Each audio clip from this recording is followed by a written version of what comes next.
At a high school, a girl named Chen Mo faces a familiar nuisance. Our persistent MC Chin Yong keeps challenging her. Chen Mo bluntly asks why he keeps competing with her after losing 99 times. Chin Yong acknowledges her excellent grades, athletic ability, and artistic talents, but still believes that she's not perfect. While declaring his ambition to defeat her in one aspect, he grabs her hands without hesitation and requests a 100-meter race. He also includes a bold condition that he has to do whatever she wants if she wins the race. Flustered, Chen Mo subtly asks him to be her boyfriend, but unfortunately for her, he does not hear a single word. When he asks what she said, Chen Mo's face turns bright red. Embarrassed and furious, she immediately cusses at him instead. Shortly after, the teacher overseeing the race confirms that everything is ready. At that moment, Chin Yong introduces himself as an ordinary high school student who believes hard work can surpass talent. He stares at his opponent, who is the versatile and unbeatable School Belle. Hoping to beat her at least once, he reassures himself that his body is at its peak performance. Moments later, the starting pistol goes off, and the race begins. Chin Yong bursts forward at full throttle, leaving Chen Mo to eat his dust. While he desperately hopes to beat her once, Chen Mo flash steps past him and wins the race effortlessly. She also breaks her previous record in the 100-meter race, and the crowd praises the genius, leaving Chin Yong to drown in despair. Despite everything, Chen Mo promises to indulge him in a race anytime they are free, and Chin Yong reiterates his ambition to defeat her. Speechless, Chen Mo watches his cringe theatrics, but an earthquake suddenly occurs. While the students wonder what's going on, the ground splits open and swallows them up. When Chin Yong regains consciousness, he finds himself floating in an unfamiliar realm. The goddess of the plains appears and introduces herself as the overseer of all realms. Seeing his confusion, she informs him that he has crossed the Rainbow Bridge and explains how a great earthquake killed him and his classmates. Since Chin Yong's fate should not have ended, she decides to grant him another chance. As compensation, she offers him reincarnation in another world, along with a special ability. Cautiously, Chin Yong wonders if she's lying, but she assures him that his classmates and teachers have already transmigrated to that world. With this, he suddenly remembers Chen Mo and wonders if she's also in the new world. Without hesitation, he grabs the goddess and demands the strongest ability, no matter the condition attached. She tells him about the ultimate fusion system, which can give him limitless growth. But before she can explain further, Chin Yong pressures her to send him to the world with the ability. Unable to endure the disturbance, she agrees and tells him not to regret his decision. Determined, Chin Yong stresses that becoming the strongest is all that matters and hopes to surpass Chen Mo through effort. The goddess asks him to prepare as she begins the transmigration ritual. Moments later, Chin Yong plummets from the sky and crashes into the ground while complaining about the transmigration method. Realizing that he is still alive after the fall, Chin Yong wonders if it is the system's ability. When the dust clears out, he discovers that he has turned into a larva. Just then, the system prompt appears, congratulating him for the successful binding with the ultimate fusion system and displaying his other stats. He wonders why the goddess did not tell him about the race change. However, the system informs him that he can evolve from the iron shell pupa by devouring enough spirit beasts. Seeing this, Chin Yong accepts his fate and decides to claw his way to the top through hard work. Shortly after, he notices his circumstance and tries to wriggle his way out of the big pit, but it is to no avail. While reflecting on the luxury of walking, Chin Yong notices the jungle's quietness. Soon after, he senses some strange movement and wonders what it is. Suddenly, some cute rabbit creatures appear, but to his surprise, they transform into ominous forms that scare the crap out of him. The beasts charge at him and he panics. Determined not to lose his life in such a place, Chin Yong remembers the sit-ups he did as a human. Relying on muscle memory, Chin Yong pushes himself out of the enemy's path. Unfortunately for him, he is unable to stop rolling and soon encounters more trouble. Thankfully, he survives a boatload of predators, and he wonders what type of world he ended up in. Later, Chin Yong gets stuck to a tree and sees the rabbit beasts approaching him. While he begs them to spare him, the beasts charge at him. To his shock, Chin Yong devours the beast, and the system prompt immediately shows him the details of the bouncy rabbit he is currently devouring. Seeing this, the other bouncy rabbits scatter in all directions and retreat. Shortly after, the system congratulates him for acquiring the spirit beast's bounce ability after fusing with it. As he tests the ability, Chin Yong guesses that it's the ultimate fusion system's ability. In addition, the system stores the devoured spirit beasts in another space it is connected to. It also explains how he will gain part of the prey's abilities after its complete digestion. With that information, Chin Yong goes rogue and begins to devour all the spirit beasts he sets his eyes upon. However, he keeps failing to devour some spirit beasts, and the system clarifies that he can only devour beasts weaker than himself. When Chin Yong tries to catch his breath after the consistent failure, a four-armed bear suddenly pulls up behind him and begins to chase after him. Moments later, Chin Yong jumps into a pit that the bear can't fit into, but it is deeper than he thought. Inside the pit, he sees another strange creature in shackles and turns to run from the scary Keelan beast. Surprisingly, the beast tells Qin Yong to stop, but Qin Yong is stunned that it can talk. The Keelan claims to be a divine beast and offers to give him a great fortune. Being distrustful, Qin Yong asks if it's trying to trick him, but he does not believe in deceiving juniors. The Keelan then directs Qin Yong to the treasure chamber, where he discovers a glowing ball of light. The Keelan asks him to swallow it to be reborn, and Qin Yong takes him up on the offer. Meanwhile, at the Spirit Beast sect, a sealing bead cracks and the Empress coughs up blood. The sect elders quickly come to check if she is okay, and she reveals that the trapped beast altar is in trouble. The elders of the Spirit Beast sect deliberate on the Empress's words and guess what might have gone wrong since the sealing bead cracked. After bickering back and forth about the divine beast's escape method and the huge problem it will cause, the Empress declares that it doesn't matter and decides to capture the Keelan beast a second time. She orders the elders to follow her to the beast confinement altar. Meanwhile, a cunning girl watches the Empress's antics from a safe spot and claims that she won't make it back. Meanwhile, as the Empress and her elders rush toward the confinement altar, a dagger aimed at the Empress suddenly appears, but an elder blocks it in time and demands the person's identity. Unfortunately for the elder, a white tiger comes from nowhere and sends him off to the afterlife. Seeing this, the Empress and elders are stunned. A demoness appears and mocks the so-called strength of the Spirit Beast sect. Furious, another elder tells the Empress to move ahead while he handles the enemy. Before they can escape, the white tiger attacks them again, but they all dodge it. Not taking the enemy lightly, the elder summons a sky-devouring silver wolf to confront the roaring tiger. Using this opening, the Empress and two elders quickly escape, leaving behind the elder holding the enemy at bay. Later, they reach the confinement altar and notice that the Keelan's aura is still inside the cave. Thereafter, the two elders begin to arrange how the Empress will sign a contract with the Keelan. Meanwhile, the Keelan continues urging Qin Yong to swallow the ball of light, but he suddenly feels something is off. Internally, Qin Yong wonders what the Keelan's ulterior motive is and guesses that it wants him to swallow the seal restraining the Keelan. Afterwards, Qin Yong leaves the treasure chamber and asks the system if he can devour restrained spirit beasts. The system affirms, and Qin Yong decides to swallow the Keelan. Following that, Qin Yong pounces on it, but the Keelan does not believe he can pull it off. To the Keelan's surprise, Qin Yong activates the devouring system and swallows it up. Qin Yong thanks his stars for the heaven-sent opportunity, but the system claims it's unable to digest the Keelan. After thinking deeply, he decides to try physical exercises that aid digestion, but the system explains why it is futile. Suddenly, Qin Yong begins to float, and he wonders if it's another reward from the system. Unfortunately for him, the Empress uses telekinetic ability to draw Qin Yong into the contract ritual she is performing. The excited elders praise the Empress for successfully making a contract with a Keelan. Unable to escape, the system informs him about the situation every step of the way. After a 5-second countdown, Qin Yong becomes the Empress's exclusive spirit beast, but his tiny appearance leaves her shocked. At that moment, Qin Yong jolts awake asking about the situation. The system informs him about his new contract and that he is now the Empress's exclusive spirit beast. Realizing they failed to capture the Keelan, the sect elders go nuts, while the Empress freezes in disbelief. In addition, the system reveals that the contract cannot be undone. As Qin Yong tries to wriggle his way out of the dilemma, he sees the Empress's face and notices a striking resemblance to Mo.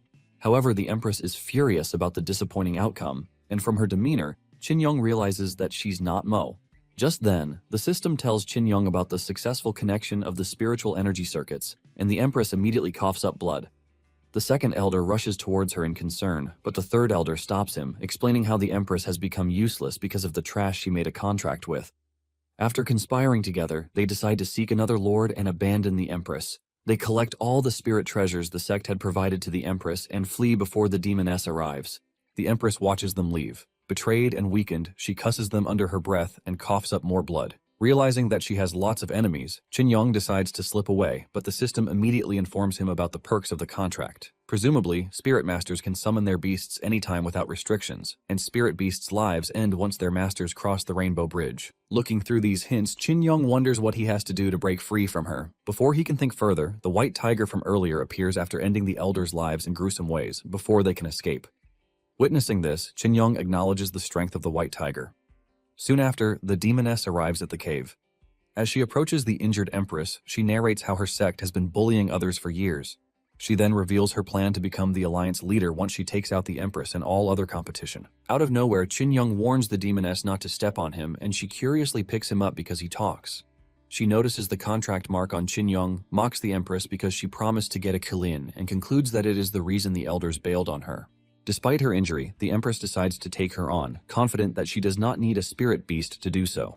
However, the demoness effortlessly stomps her.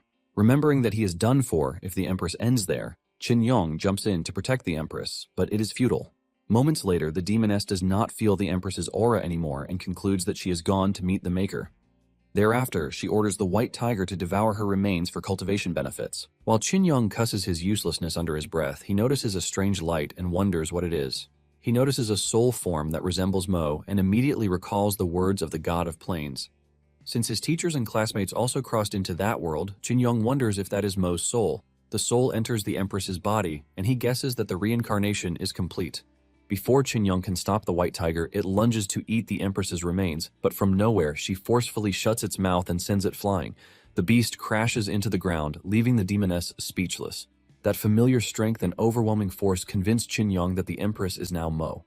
Unable to understand the situation, the demoness marvels at how Mo repelled her spirit beast bare-handed. Without hesitation, Qin Yong calls her Mo and rushes over to tell her who he is. Since Qin Yong is now a talking bug, Mo concludes that it is all a dream, but the demoness soon cuts their reunion short. She attacks with a whip, but Mo blocks it with Qin Yong's body. While the demoness ponders how the Empress suddenly became stronger, Mo asks Qin Yong why the demoness suddenly attacked them. Still in pain from being used as a shield, Qin Yong claims he doesn't know the full story. However, he guesses that the demoness is after Mo for revenge since she is a big figure in a sect. Qin Yong suggests that they retreat, but Mo, who still thinks it is all a dream, decides not to lose to anyone, even in a dream. Shortly after, the white tiger recovers, and the demoness uses their exclusive contract skill. The white tiger charges at them while shooting off thunderbolts. Mo dodges the enemy's attacks, and Qin Yong immediately asks the system about his combat skills since he is the Empress's contract beast. The system immediately replies that he also has a contract skill called armament fusion. In addition, the system explains how spirit beasts gain exclusive contract skills and then claims that his own can manifest the Empress's armor. With that, he orders the system to activate it, but Mo soon reaches a tight spot and the opponent launches a fierce thunder breath attack at her.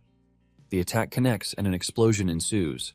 As the dust clears out, the demoness concludes that she is done for this time, but surprisingly, Mo holds out against the enemy's attack with her armored hand, and the system reveals that the armament fusion compatibility is at 16%. Mo crushes the enemy's exclusive skill effortlessly and ponders on her armored arm. Speaking from the armor, Qin Yong briefs Mo about the armament fusion, and she realizes that the big bug transformed into it. Watching in disbelief, the demoness continues the incessant attacks, and the white tiger charges at Mo. Qin Yong warns her to be careful, and the face-off begins. Mo efficiently dodges the attacks, and after a while she counters with a punch. She pummels the tiger so badly that the demoness receives a recoil. On the other hand, Qin Yong praises Mo's abilities and lists her martial arts-related achievements on Earth. As the demoness coughs up blood, confused about what's happening, Mo confronts her. Unable to accept her loss to a mere iron shell pupa and Mo, the demoness claims they were lucky. Without hesitation, she uses a blinding light to retreat and declares that the Alliance will come for revenge. Qin Yong returns to his pupa form, furious about the demoness's escape, and Mo asks if he is really Qin Yong. Qin Yong tries to convince her of his identity and talks about the god that sent him to that world. Just then, Mo recalls when she requested the god to send her to Qin Yong's side. Thereafter, Qin Yong declares that he will surpass her soon as long as he devours enough beasts. After the deja vu moment, Mo laughs and embraces Qin Yong tightly. His face turns bright red and he demands his freedom. Suddenly, Mo coughs up blood and collapses. Visibly worried, Qin Yong ponders the cause and suggests that it is the side effect of forming a contract from earlier. Out of nowhere, the system informs Qin Yong that he can obtain new abilities by devouring the white tiger. Without hesitation, he swallows its lifeless body and reluctantly licks her up to apply the white tiger's vitality. Apparently, his saliva or blood can give recovery effects to injured people. Moments later, Mo thanks Qin Yong and asks about their next destination, which he claims is the Spirit Beasts sect. Back at the Spirit Beasts sect, an injured elder arrives and informs everyone about the Empress's fall. The elders panic, but a shady lady appears, brushes aside their worries, and immediately takes over the position of the Empress. Later that day, Mo travels toward the Spirit Beast sect with Qin Yong resting in her arms. Along the way, she asks passersby for directions. Some people panic at the sight of a talking bug, while others provide precise descriptions of the sect's location. During the journey, Mo praises Qin Yong for restoring not only her injured body but also her damaged clothes. Qin Yong explains how he luckily picked up the weaving skill earlier, which allows him to repair fabrics. After some time, the towering gates of the Spirit Beast sect come into view. As they approach the gates, they notice the visitors presenting tails of gold to congratulate the new empress's enthronement. The guards receive the gifts and allow them to enter the sect. Observing this, Chin Young wonders what the sect is playing at and decides to have a look. When Mo steps towards the gates, the guards immediately block her entry, revealing that all guests must offer gifts to the new empress. Chin Young boldly declares that Mo is the true empress, and the guards immediately accuse them of impersonation. While they point their weapons at the supposed fugitives, the Grand Elder notices the ruckus and comes over to intervene. The guards quickly explain that the imposters are impersonating the empress. The moment the Grand Elder sees Mo, he freezes in disbelief. Without hesitation, he drops to his knees and loudly announces the return of the true empress. Shocked, the guards follow his lead and they immediately drop to their knees to pay respects to her. Once inside, the Grand Elder briefs Mo about the new empress who usurped her position and seized control of the sect. Curious, Mo asks about his stance, and he reassures her not to worry, claiming he knows how to deal with them. He suggests moving to a more private location to discuss details, and he leads Mo to the forest area. Chin Young feels uneasy about entering the woods and questions the Elder's intentions, but the Grand Elder ignores him. Suddenly, the Grand Elder casually remarks that she must have failed to obtain the Qilin as promised and wonders how she escaped from the demoness. When Chin Young demands answers, the Grand Elder snaps his fingers. A black-footed red fox lurking in the woods emerges, and they soon realize that it is a trap. The red fox launches a burst of fire, but Mo swiftly dodges. Immediately after, a thorn armor beast, a hammer-wielding ape, and a windclaw hound leap out of the woods and lunge at them. The armament fusion activates, and the system reports that compatibility has risen to 20%. The armor forms around Mo's right arm, and she immediately runs riot. While she moves fluidly between enemies, the red fox releases another blazing breath attack. This time, Mo effortlessly blocks head-on with her armored arm and manipulates the massive fireball, redirecting it back toward the beasts. Stunned, the Grand Elder acknowledges the former Empress's ability to use such power with an iron-shelled pupa. That said, the Grand Elder still believes the sect needs someone who can subdue mighty beasts. Without hesitation, he makes a cut on his finger and uses the blood to activate the blood shackle beast trapping formation. The array traps Mo, and it knocks Chin Young out cold. While Mo tries to wake Chin Young, the Grand Elder explains how the sect can't be without the new Empress, even if she's ruthless. Armed sect members suddenly flood the area and surround Mo with hostile intent. The Grand Elder states that she should not have returned, and the sect members charge at Mo.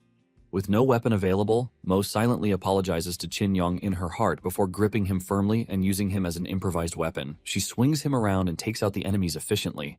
The one-sided confrontation leaves the Grand Elder confused, especially since the blood formation had sealed her spirit beast. Yet she continues to fight with overwhelming strength. As soon as Mo defeats the sect members, the blood formation dissipates and Chin Young regains consciousness. He complains about headaches, but Mo blames it on the enemy's trap. Since it comes down to it, the Grand Elder decides to act personally, and he summons his sacred radiance Imperial Lion. Hoping to cleanse the sect once and for all, he releases the fire attribute spirit beast on them. Mo asks Chin Young to begin fusion while the fodders lying on the ground hype up the strongest spirit beast bestowed on the Grand Elder by the new Empress. While the Imperial Lion lunges at Mo, the armament fusion activates with the adaptation still at 20%. As the lion crashes into her, Mo braces herself and blocks the full force of the attack with her armored arm, though the impact pushes her backward several steps. The Grand Elder stares in disbelief, unable to comprehend how she is resisting the Imperial Lion head-on. Determined to end the confrontation, he activates an exclusive skill and orders the Imperial Lion to roar. At that moment, Mo clenches her fist and tries to repel the roaring attack, but she suddenly freezes on a spot. The Grand Elder notes that the roar cannot be resisted because it causes temporary loss of consciousness to its victims. Chin Young desperately urges her to dodge, but before she can recover, the Imperial Lion sends her flying. Mo tumbles violently through the forest and crashes into a tree with tremendous force. As the Imperial Lion slowly approaches, Chin Young urgently asks Mo why she froze up, and she explains how her mind suddenly went blank. Before they can analyze further, the Imperial Lion unleashes another powerful roar. Mo spaces out again while trying to block it with her armored arm. Luckily, unlike before, she recovers much faster and quickly evades the Imperial Lion's claw attack. Mo leaps onto a nearby tree branch and quickly explains that the lion's roar causes temporary mental paralysis. Hearing this, Chin Young concludes that clashing head-on is dangerous and suggests reverting it to a savage beast. Just as Mo dodges another roar attack, the Grand Elder concludes that she is done for. Unfortunately for him, Mo sneaks up on him and slams him into the ground, knocking him out cold. With that, Chin Young remarks that the lion won't be as troublesome since she has taken out the controller. Even so, the Imperial Lion continues attacking fiercely, driven by instinct, but Mo dodges and counters efficiently. During the exchange, Mo luckily gets on its back after several exchanges, and it decides to jump off a cliff in an attempt to shake her off. Thankfully, Chin-young warns Mo beforehand, and she lands safely, dodging everything the lion shoots at her. In that moment, she realizes that it has become stupid without the Grand Elder controlling it. After a prolonged exchange, Mo finally overpowers the Imperial Lion and defeats it. Just then, the injured Grand Elder staggers back into view only to witness the shocking scene. Mo calmly declares that she has defeated the Imperial Lion and gladly welcomes another challenge. The Grand Elder drops to his knees and explains the importance of the new Empress to the sect's foundation. He claims that everything he did was for the greater good of the sect. He admits he has no regrets and accepts death if she wishes to strike him down. However, he urges her to leave the sect permanently and never return. But Chin-young is not interested in the crap he is spitting. Chin-young asks Mo to end the Grand Elder, but Mo hesitates. She guesses that he was forced into it, but Chin-young does not care because the Grand Elder did not hold back when he had the advantage. Since she does not want to strike him down, Chin-young reverts to his pupa form and decides to do it himself. Meanwhile, at the Empress's palace, the new Empress of the Spirit Beast sect, Chuer, sits proudly on the throne as sect members bow and congratulate her on the ascension. Chuer reflects on the years she spent waiting for this opportunity. In her mind, aligning with the Beast-Taming Alliance was the smartest decision she ever made. However, murmurs spread among the crowd. Some whisper that a coup happened and the real Empress has been harmed. Hearing these rumors, Chuer orders the guards to bring the people dissatisfied with her enthronement. A few moments later, the guards lead some prisoners into the hall, and it includes the elder of the law enforcement hall, Xiao Xiao. Using Xiao Xiao as an example, Chuer coldly announces that this is the fate of rebels and traitors. While at it, she declares that the former Empress, Mo, is already with the Maker, but Xiao Xiao does not believe it. She declares that Chuer plotted against Mo, but Chuer approaches her and slaps the crap out of her. She accuses a warden of not punishing the prisoners harshly, but he argues that Xiao Xiao is still an elder. Without hesitation, Chuer decapitates him and declares that Xiao Xiao is now a traitor. With that, Chuer takes out a heavy chain weapon and decides to deal with Xiao Xiao herself. Since Xiao Xiao does not want to submit, Chuer violently whips her with the chain till she collapses. Following that, Chuer offers another chance and orders Xiao Xiao to swear allegiance to her. Xiao Xiao's subordinates urge her to accept the new Empress's offer, but she refuses to acknowledge a fake. Enraged, Chuer decides to end her this time and powers up the chain for her next swing. Unable to escape the impending doom, Xiao Xiao thinks of Empress Mo in her final moments and hopes to meet her in the next life. Thankfully, Mo arrives in the nick of time and blocks Chuer's attack. After receiving the hit, Chin-young warns Mo about Chuer's strength because he felt some pain when he absorbed the impact of her attack. At that moment, Mo notices Xiao Xiao, who seems to have expected her return. Elated, she hugs Mo's leg and immediately blames the situation on Chuer's plots. Chin-young asks about her, and Mo recalls memories of her relationship with Xiao Xiao. She concludes that Xiao Xiao is a bootlicker, and he agrees. Just then, Chin-young drops back into his pupa form and boldly confronts Chuer for harming Mo's people. Annoyed, Chuer coldly asks why Mo is still alive when the Grand Elder already confirmed her death. Chin-young has the Grand Elder dragged in and asks if that is the same reliable source she was referring to. The Grand Elder apologizes to Chuer, but in her eyes, he loses his usefulness and becomes nothing more than trash. Before tensions can escalate further, Xiao Xiao rushes forward in excitement and grabs onto Mo's clothes, praising her for easily defeating the Grand Elder. Within the crowd, hidden spies observe the situation. They wonder why the previous Empress is back and decide to enjoy the show as internal conflict unfolds within the sect. Unbothered about the Grand Elder's defeat, Chuer coldly announces that she will send Mo to the Maker a second time. Just as she prepares to act, 3 geezers arrive and step forward to handle the small fries in her place. Xiao Xiao freaks out and wonders why they are siding with Chuer. Chin-young asks who they are, and Xiao Xiao introduces them as the 3 Grand Elders of the Spirit Beast sect, powerful beast tamers who have reached the Megrez realm. Confused, Chin-young wonders what Megrez means. Xiao Xiao initially brushes him off, claiming he would not understand, but Chin-young protests that she is underestimating him.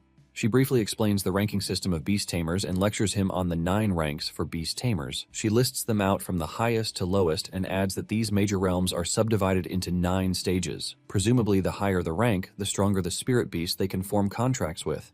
In addition, a higher rank also improves coordination with spirit beasts.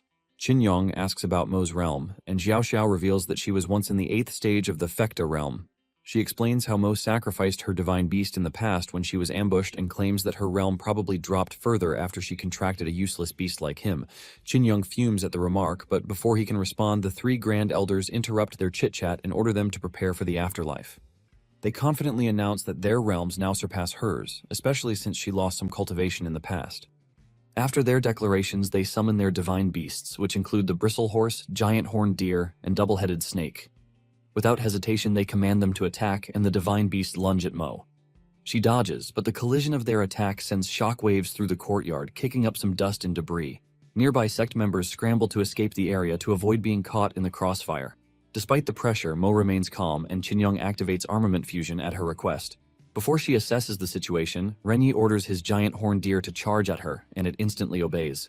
Mo grabs it by the horn and pushes back, but soon admits its strength is overwhelming. While struggling to repel it, she suddenly coughs up blood. Renjia steps forward with a mocking smirk, explaining the strength of the double-headed snake's poison, which has already entered her system. He tells her to accept her fate and signals the others to finish her quickly, since she is already under his control. Renbing decides to handle the rest, and orders the bristle horse to unleash volleys of sharp main projectiles. With no way to retreat, Mo realizes she is in a bind. However, the projectiles aimed at her do not connect. Instead, Xiao Xiao steps in front of her and uses herself as a meat shield. As she collapses from the impact, she claims she is glad that Mo is doing great. Chen Mo watches as Xiao Xiao falls to the ground, and Xiao Xiao recalls all their happy memories together and is glad she got to protect her. Chen Mo desperately screams for Xiao Xiao, but the elders call Xiao Xiao a cannon fodder, who just wasted her life to save another piece of trash. On hearing this, Chen Mo gets pissed and emanates a red aura from her body, vowing not to forgive them. Still, the men look down on her, saying she isn't a match for them combined, and they command the giant horned deer to crush her, but to the deer's surprise, she lifts it up from its horns like a pro wrestler preparing to land a suplex. Shocked, having witnessed her overbearing strength despite being poisoned, they order the two-headed snake to swallow her whole, and as the snake charges at Chenmo, she senses them coming and whacks the creature with the deer, creating a huge explosion that sends the geezers flying. Once the debris and dust clears, they rush to check their beasts, and are shocked when they realize that she has killed the beasts with just her sheer force, so they find it unbelievable. The last of the elders who controls the bristle horse still thinks he's got the dog in him, so he belittles her and vows to send Chenmo and Xiao Xiao to the underworld together. With that, he orders the horse to use its full power, and the creature unleashes its mane of 1,000 blades. Once Qinyong sees what's coming, he screams and informs Chenmo that he can't block the attack, so she quickly grabs Xiao Xiao and leaps out of the way. While she runs around evading the blades, Qinyong asks the system for skills that can block the attack, and it informs him that the Emperor Lion digestion process, which is at 75%, will grant him a new skill once it reaches 80, so he wonders how much longer it will take. Chenmo does a very good job while the system calms and assures Qinyong that the skill will soon be ready. During that time, the elder commends them for their efforts but then calls it futile as he orders the horse to increase its firepower. The beast fires its mane harsher than before, and Chenmo leaps on the wall and dashes around to avoid the spikes. Just then, the system informs Qinyong that he has acquired the sacred Emperor Lion Roar Fist, so he tells Chenmo to quickly use the skill. Seeing as the spikes home in on her, she clenches her fist and fires the Lion Fist roar at the horse, killing it in a single blow. The attack leaves the elder shocked after witnessing his proud beast lose to just one of Chenmo's punches. The others realize that she has the first elder's spirit beast and wonders how, but the captured elder informs them that it's Qinyong, the Iron Pupa's doing. Utterly disgusted and disappointed in the elders, Chuer calls them trash for failing to defeat Chenmo, whom they labeled the Empress with ruined cultivation. Terrified, they beg her and ask for one more chance, vowing to kill Chenmo, but the new Empress silences them with her words and chains. Then she states that trash should be treated like garbage and cleaned up together. With the heads of the elders laid bare on the floor, Chuer calls them a waste of time, and Qinyong warns Chenmo to be careful of Chuer because the killing intent coming from her is more intense than that of the elders. Realizing she'll have to handle Chenmo and Qinyong herself, Chuer summons a giant rock ape. The creature, so massive, has its opponent gazing up at it like it's a story building. When the clanmen see it, they are shocked, and they confess it's their first time, but some who have info on the beast note that it's from the depths of the secret realm, and they wonder why it's in the open. The ones well-informed speak about how beasts like the giant rock ape are rumored to be victorious over peerless masters in the early stages of the Merrick realm. With that on their side, the men marvel, saying that with the help of such a strong beast like the giant rock ape, their sect will ascend to greater heights. Chuer then tells Chenmo that she'll give her one chance to kneel before her like a dog and lick her shoes, and only when she admits her incompetence will Chuer consider letting her live. Not surprisingly, Qinyong tells Chuer to save the dream talk for when she's actually asleep, and Chenmo agrees with him. As she dashes towards Chuer to fight her, Chuer orders the rock ape to crush the duo. Immediately, the ape throws a punch at them, but Chenmo leaps on its fist, and from Qinyong's order, she charges her lion roar fist, hoping to take the ape out in one hit. She then leaps into the air and fires the attack at it, but it does little damage to it, so in retaliation, the rock ape slams her to the ground. There, Qinyong worriedly asks Chenmo if she's okay and can continue to battle, and she reassures him. This time around, not giving them any time to rest, the giant rock ape throws another fist, but Chenmo avoids it and makes a run for it. Qinyong then advises her not to fight it head-on, but to find a way for it to lose its spiritual energy supply from its contractor. That way, the ape can't use its original power. So, just like the case with the Great Elder, Qinyong advises her to go straight for Chuer, and with that, Chenmo dashes straight at her while charging up her Lion Roar fist skill. Chuer, on the other hand, who realizes what their goal is, summons another beast called Rock-Dwelling Crab, and the monster immediately comes out to protect Chuer. Chuer then informs them that the Dwelling Crab has the strongest defense from the depths of the secret realm. No one can leave a scratch on its shell. Chenmo notes that the Rock-Dwelling Crab's defense is even higher than the giant rock ape's. Chuer then orders the crab to use Pincer Frenzy, so Chenmo tries to dodge the attacks but eventually gets caught. The ape also follows suit and smacks her to the ground, causing Chenmo to pass out. Qinyong tries to wake her up, but she's out cold, and in that moment, Chuer orders the ape to crush them, so the creature puts its hands together, and Qinyong can only curse as he watches it brings its hands down on them. Suddenly, Qinyong finds himself in a different space and learns from the system that the outside world is frozen, and he was brought there because his life was in danger.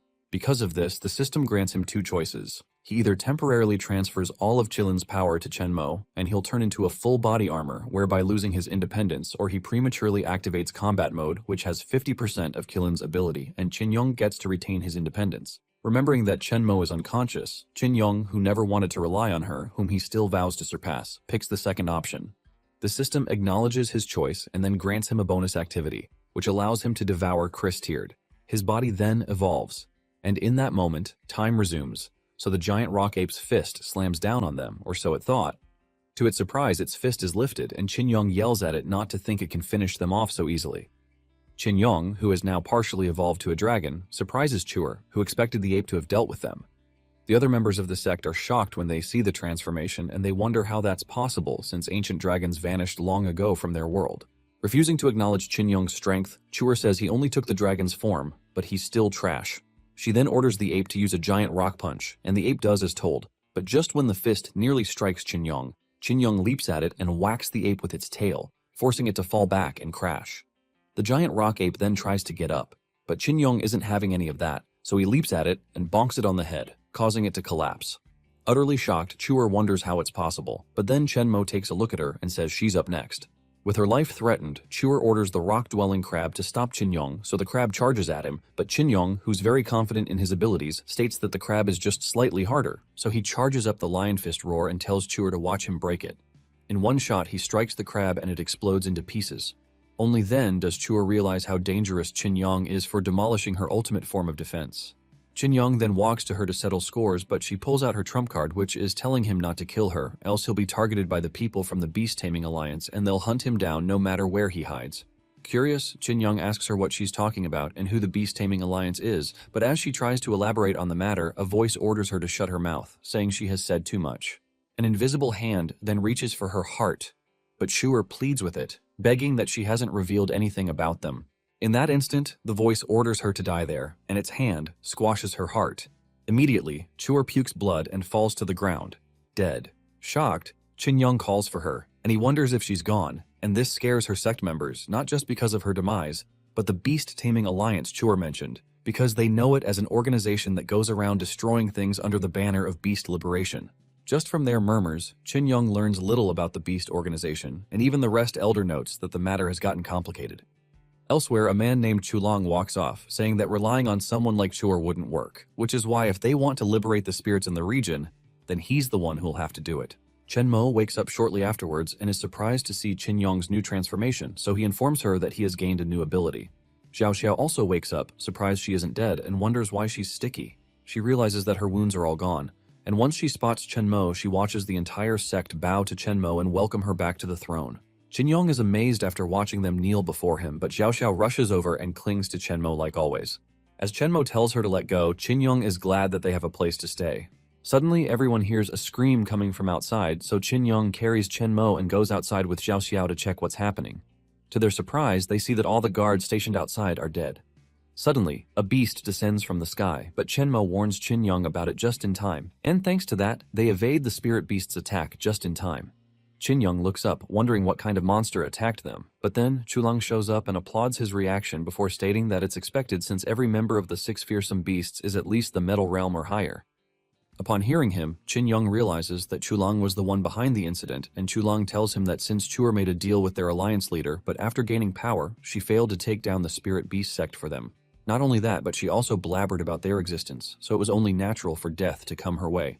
Once Chulang assures Qin that he'll be joining Chuer soon, Qin puts Chenmo down and immediately leaps to attack Chulang, noting that he has to take out a powerful enemy while off guard. Then he fires his dragon roar at him, but then realizes that Chulang is no longer there. Right above Qin, the spirit wolf appears and smacks him to the ground, causing Chenmo to worry. As Qin reassures her that everything is fine, Chulang, who appears on top of building, takes a look at Qin and says Qin was the one who defeated a powerful member like Yi Qing. So he expected him to be very strong, but seeing how Qin got folded shows he's weak. With that, Chulang snaps his fingers and orders the Shadow Wolf to finish Qin off, and the Shadow Wolf roars before charging right at Qin. Qin dodges the first attack, but doesn't do anything about the follow-up. The Shadow Wolf then pins him to the ground, and Qin admits that not only is the monster so strong, but its movements are hard to predict. But with the creature close to him, Qin seizes his chance, saying he doesn't care what kind of spirit beast the Shadow Wolf is, and he orders it to die. Qin releases his lion dragon roar right into the wolf's face, and the attack clears the sky. Xiaoxiao and Chenmo are impressed by Qin strength, and Qin takes it that he has dealt with the monster. Unfortunately for him, the Shadow Wolf appears right beside him, and before Qin can react, it grabs him and slams him into the ground. Chulang then mocks Qin, and it makes Chenmo worried about him due to the Shadow Wolf's strength. Still, Qin staggers to his feet and curses Chulang, who is impressed at Qin's determination, so he orders the Shadow Wolf to use Shadow Impact. Immediately, the beast roars and lunges at Qin, but Qin avoids it, noting that he can't face the wolf head-on, so he must find its weak point. Chulang then surprises Qin by revealing that the wolf wasn't done with its attack. Immediately, the Shadow Wolf grabs Qin's tail and slams him about, but Qin, who is unrelentless, grabs a hold of the wolf and says he has finally caught it. He notes that since the wolf always solidifies when it attacks, so as long as the wolf is attacking, then he can counterattack. In that instant, while still latching onto the wolf, Qin fires his lion's roar shockwave at it. Once he sees that the wolf has disappeared, he wonders if his attack had connected, but then the wolf manifests nearby, and Chulang speaks about how ridiculous it was for Qin to have found out the spirit wolf's weakness, so Chulang orders the Shadow Wolf to use the instant kill clone formation to restrain Qin. Just as ordered, the beast opens many portals around Qin and attacks him in all directions, giving him no chance at all to counterattack. Worried, Chenmo tries rushing in to save him, but Xiaoxiao pulls her back and warns her not to go else she'd be caught in the crossfire, so she calls it suicidal and then suggests they flee, but Chenmo disagrees. Qin, on the other hand, tries to protect himself from the barrages, but then the system warns him that he doesn't have enough spiritual energy, so his partial dragon transformation will be cancelled in a minute. Qin notes that he has to break free as soon as possible, but just then Chenmo dashes towards him but is knocked back by the Shadow Wolf. Chulang laughs at her, calling her sentimental, but then asks her to hand over the Spirit Beast sect and work for him, otherwise he'll keep torturing Qin till he dies. So he tells her to think fast about it. Chenmo grits her teeth in anger, but Qin tells her not to agree with the terms, because he'll find a way to beat Chulang. Also, Chulang doesn't dare kill him. Chulang then yells at him to stop acting tough, then orders the Shadow Wolf to crush Qin's head. The beast immediately leaps at Qin, and Qin sees it as his chance to counterattack, so he charges his foot and clashes right on with the wolf. The impact scatters nearly everywhere and sends Chenmo flying. Chenmo then worriedly calls out to him after seeing the effect of their bout, but then Qin reveals he's okay. Chulang, who isn't pleased, scoffs at Qin for escaping the instant kill move, but then claims that Qin can't scratch him. Qin then laughs at him and says he shouldn't get cocky. And that's when Chulang sees the rock ape's corpse and realizes who defeated the beast. He immediately commands the Shadow Wolf to kill Qin, but Qin activates the Devour system and instantly consumes the rock ape. The Spirit Wolf then attacks Qin, and the ladies worry about him, but then the debris clears, revealing Qin has activated the rock ape's skin hardening technique. Chulang immediately orders the Shadow Wolf to bite Qin's throat, and as the monster attacks him, it loses some of its teeth, so Qin uses that chance to smack the wolf backwards. Now cocky, he declares the wolf isn't so strong, and this pisses Chulang, who declares that Qin isn't the only one who can devour and evolve. In that instant, he orders the Shadow Wolf to transform into a Moon Shadow werewolf. Red energy surrounds the creature, and it grows so enormous that Chulong tells Qinyong to feel true fear. He orders the werewolf to use Moon Shadow Ram, and immediately the werewolf strikes Qinyong, sending him bouncing on the cliffs before crashing. Without giving Qinyong time to recover, the werewolf smacks him into the sky before preparing a beam and launching it at Qinyong. Thankfully, Qinyong sees the attack, so he retaliates with his own dragon roar, offsetting it and creating a huge explosion. By the time Qinyong lands, the werewolf comes after him and bites through his stone armor, causing him to bleed. Still, Qinyong counterattacks with an electric-charged kick, smacking the wolf backwards. He watches as the wolf gets up and notes that the attack connected, and this time around, the wolf didn't turn into a shadow, so Qinyong wonders if the wolf abandoned its shadow ability for power. He then decides to test out his theory to see whose attack is greater, so he attacks the werewolf with a fully charged stomp, and the attack creates shockwaves. Back at the sect ground, since Chulong's spirit is away fighting Qinyong, Xiao utilizes the opportunity to summon her green grass spirit beast. The plant-like monster shows up, and Xiao orders it to use its wild growth on Chulong. Suddenly, Chulong sees vines latching onto him, and when he sees who's responsible, Xiao dashes at him with a plant sword before chopping him off. To her surprise, he respawns like a game character and scoffs at her, calling her a mere Migrez realm weakling who cares to challenge him. He immediately activates Shadow Burial, but she commands her beast to use Green Vine Wall.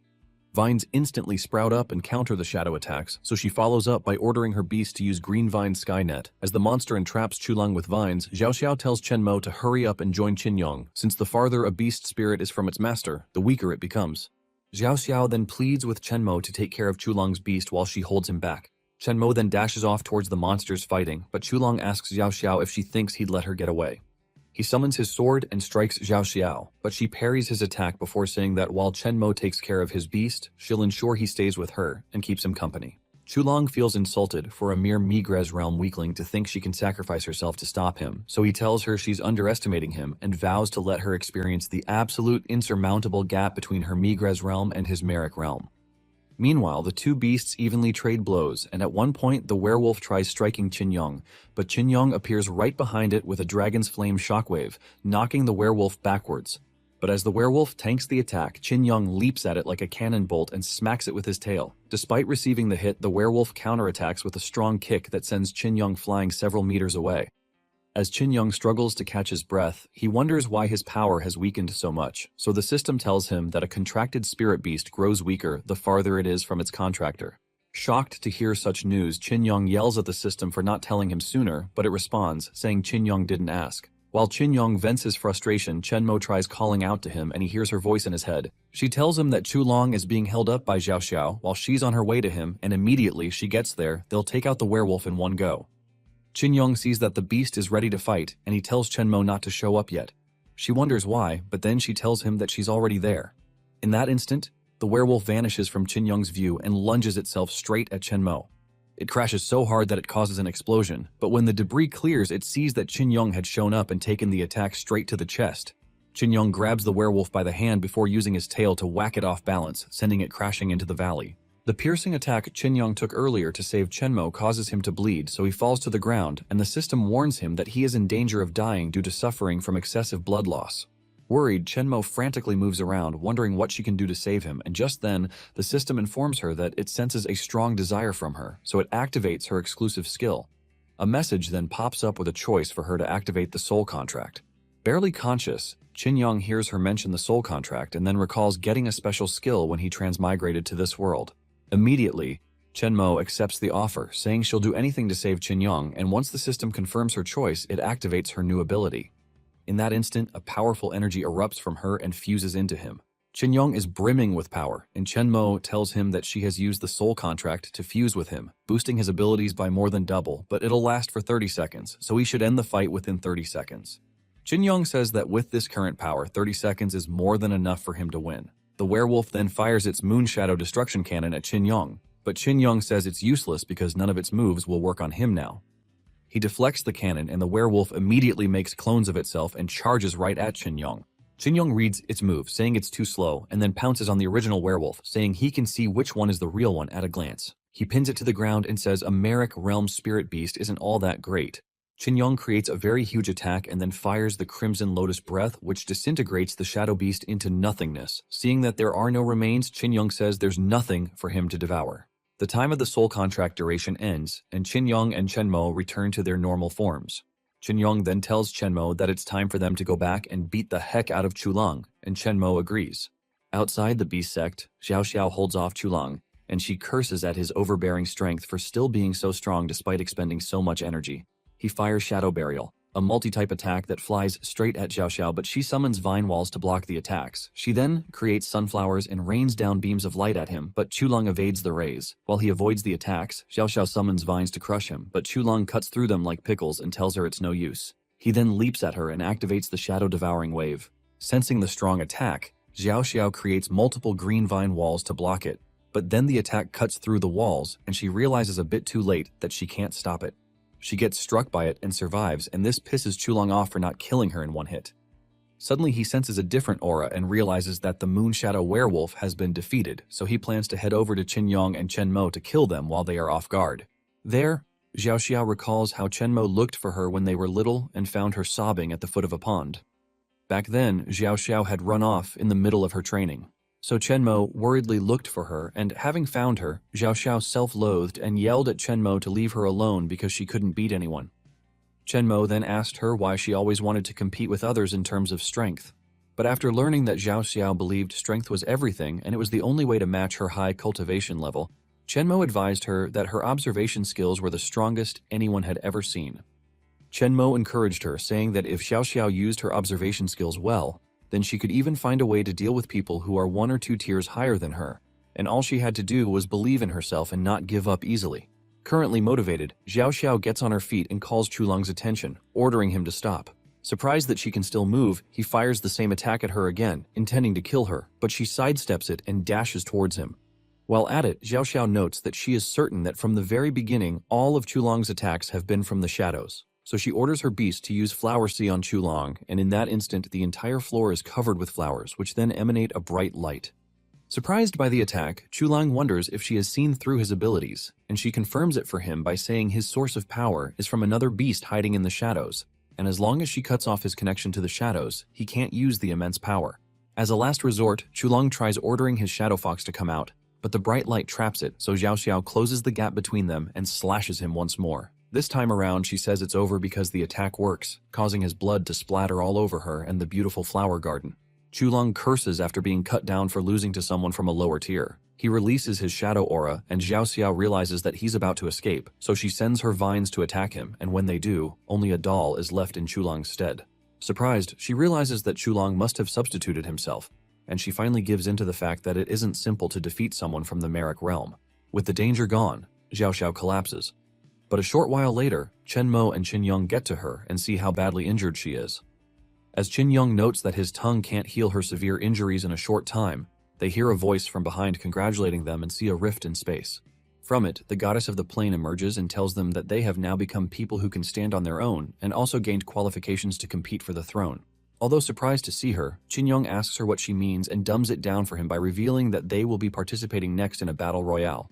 He asks her why and remembers she didn't tell them anything like this while transmigrating, but then the goddess explains that although she's benevolent enough not to refuse a wandering soul, the current plan has a population limit that, when exceeded, collapses the world balance and eventually destroys the world. Now, methods of protection vary according to each world, and back in their original world, natural disasters often occur to cull the population. But in her own plane, everyone is equal, which is why, rather than deciding who should live and die, they have the right to decide for themselves. She then tells the system to show them the rules, and immediately it lists out an entire PDF explaining how it works.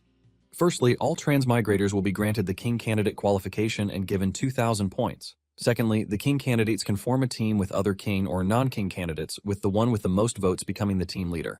While non-King candidates can't vote, they, alongside King candidates, cannot defy the leader's orders. But when a leader is killed in combat, the next leader will be decided by a new vote. During that time, every King candidate has the right to leave the team. The final surviving King candidate or the team will gain the right to return to their original world and take all the points they have obtained. They must also complete the current objective within the time limit, otherwise they will face the death penalty. The objective is for them to absorb or eliminate one King candidate or team in the next 13 days to gain 2,000 points, else they'll be doomed. As Qinyong and Chenmo digest the rules, the goddess informs them that the exchange rate between the points in this current plane and the currency from their original world is 100, and the more they get, the more they can take with them when they return. Also, based on their performance, they can receive incentives. For starters, she informs them that the stage for the Battle Royale is the entire Yunling continent which they are on, and there, 100 king candidates will compete for their chance. She teaches them how to use the system to activate the map and see not just the entire continent, but also their location and also that of other king candidates. Chin Young is shocked when he sees so many king candidates, but then asks why don't they form one big team and go back together with the guaranteed 2,000 points. The goddess tells him that if he thinks like that, he would be wrong because the reason he was chosen was because he has an urgent reason to return. And to know that reason, she snaps her fingers and tells them to experience it for themselves. Immediately, Chin Young is transported back to his world, and he is surprised to see his apartment building. Suddenly, his mom sees him and cries happily now that he has returned, and she hugs him, saying she won't be alone anymore. Surprised, he asks about his father, and she takes him to the hospital, where she explains how his old man worked himself to the bone searching for him when he went missing. As a result, it caused his old illness to relapse and worsen, and he lost consciousness. She explains that his dad is kept alive thanks to the ventilator, and his treatment will cost a lot of money. But she has scraped some for the time being, and was heading home to get some of his clean clothes when she bumped into him. She tells Chin Yong that his dad will be happy to see him return, so she tells him to come and visit the old man after his classes. His mom talks about how times are tough for them, but they still have to save up for his follow-up treatments, and as long as they work together, mother and son, they can get through the situation. She starts coughing all of a sudden, and Chin Young worries about her, but she assures him that she's fine, so he hugs her and she's surprised, and he tells her that he suddenly felt like it's been a long time since he did that.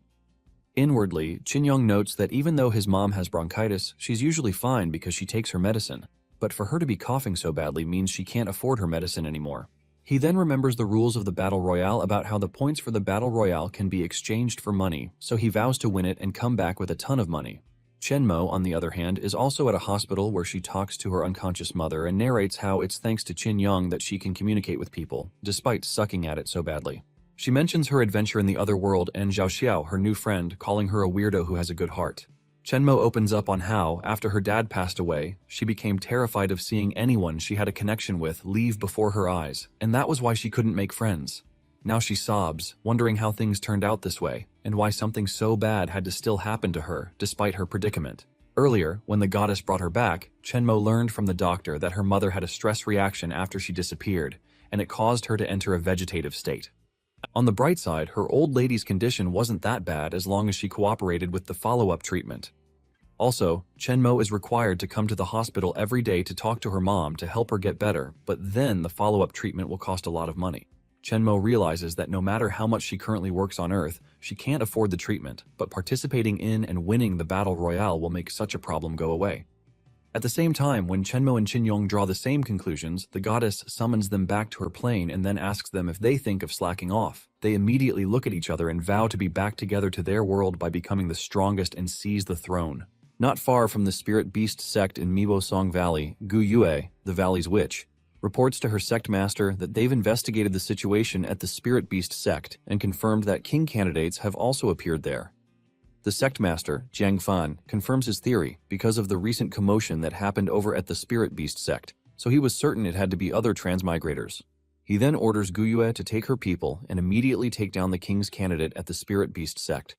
As she accepts his order, Jiang says he won't allow anyone to take the throne that belongs to him. After all, he's the only one qualified for it. Later that night, at the spirit beast sect, Chin Yong and Chenmo check on Zhao Xiao, whom they claim the elders have treated for her injuries. As they hope for her to get better, suddenly, the space above them opens and the goddess pulls them both into it.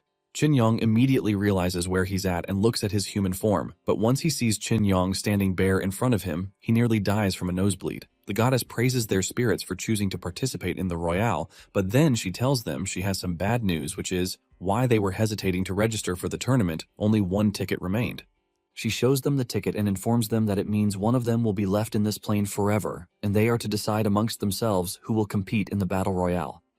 Without wasting time, they point at each other, believing the other person is the better candidate. And they are surprised that they didn't pick themselves, so Chin Yong asks why, saying it's only natural for her to go back to their world and resume being the perfect invisible Chenmo. But then she looks downcast and reveals that in their world, everybody hated her, and even her parents thought of her as a burden. Chin Yong is surprised by this because he had always thought that many people looked up to her as the perfect role model. But then Chenmo tells him it was just superficial, and she reminds him of when they had just resumed school and how all the students isolated her and wouldn't talk to her. but he was the only one who truly wanted to get close and surpass her. Back then, when he first saw her, he challenged her to track racing, but his fellow students dragged him away and called her a threat to his life because of the rumor they had picked up from the girls about Chen Mo having a sugar daddy. Still, Chin Young didn't care one bit about that even when she told him directly, and all he wanted to do was prove he was better than her. Realizing how different he was from the others, she accepted and looked forward to his challenges every day, hoping he'd surpass her. Currently, Chen Mo admits that she doesn't want to go back to a world without him, and the airhead struggles to recall how they had first met. After listening to them, the goddess understands the bond they share, and then confesses that she wasn't finished with what she was saying earlier, and the two of them only need one ticket. They are shocked by the revelation, so the goddess reminds Chen Mo of the soul contract she signed with Chin Yong and how the contract made their souls one, and that's why one ticket is enough for them. Also, because of their excellent performance in the novice trial, the goddess reveals she'll grant them one ability or item from the trial. Dumbfounded, Chin Yong asks her what she means by the novice trial, and the goddess explains that the trial is used to get them familiar with the current world, and only by passing can they enter the main map and participate in the next game. Utterly shocked, Chin Yong asks if everything they had been doing was fake, but the goddess corrects him by revealing that she did give them beginner's protection. If not, they wouldn't have been capable of defeating a powerful beast without it. Chen Mo then tells Chin Yong that they'll need to think carefully and choose a powerful skill for the goddess to grant them, so she asks him which one they should pick. Chin Yong thinks about it briefly, then suggests they take Xiao Xiao. Shocked by his decision, Chen Mo asks him why he picked her. After all, an ability would be more advantageous for the battle royale. Instead, Chin Yong tells her that they can always gain more abilities by devouring other spirit beasts, but a loyal partner is hard to come by. The goddess then asks him if he's sure he wants to take Xiao Xiao, and once Chin Yong confirms his choice, she fulfills his wish before telling him that she looks forward to his future performance. By the time Chin Yong opens his eyes, he's back in the spirit beast sect and held tightly by Chen Mo. She sees he's awake and gladly tells him they have to do their best together from that moment onwards. He gets embarrassed and reminds her that she has forgotten something, and it's Xiao Xiao who is still injured, so he says that if they don't save her, they'll have a wasted reward. Curious, she asks him if he has a way to heal her, and he tells her that since they are still in the novice mission, he feels his own abilities have gotten stronger after devouring the giant rock ape. He licks his lips, saying her injuries look like it will require a more thorough and deeper treatment. Coincidentally, Xiao Xiao opens her eyes and she sees Chin Yong flailing his tongue close to her as he prepares to treat her, but the sight of it scares her, so she screams so loudly that the guards hear her. Shortly afterwards, Chen Mo asks Chin Yong if he's done healing Xiao Xiao, but Chin Yong, who got slapped by Xiao Xiao, informs her that once the saliva on her body dries, Xiao Xiao will be fine. Xiao Xiao curses him, but Chin Yong tells Chen Mo how energetic Xiao Xiao looks. Scarred by what she had to go through, she leaps into Chen Mo's hands and asks her to discipline Chin Yong, whom she refers to as a shameless insect. Insulted, he yells at her that he did what he had to do to save her, but then she doesn't believe him. Instead, she takes it as the heavens moved by her devotion to Chen Mo, and at this point, Chin Yong realizes that she's beyond saving. Suddenly, the goddess of the plain announces to the king's candidates that the beginner's trial is about to end and all their previously acquired abilities will be reset and erased.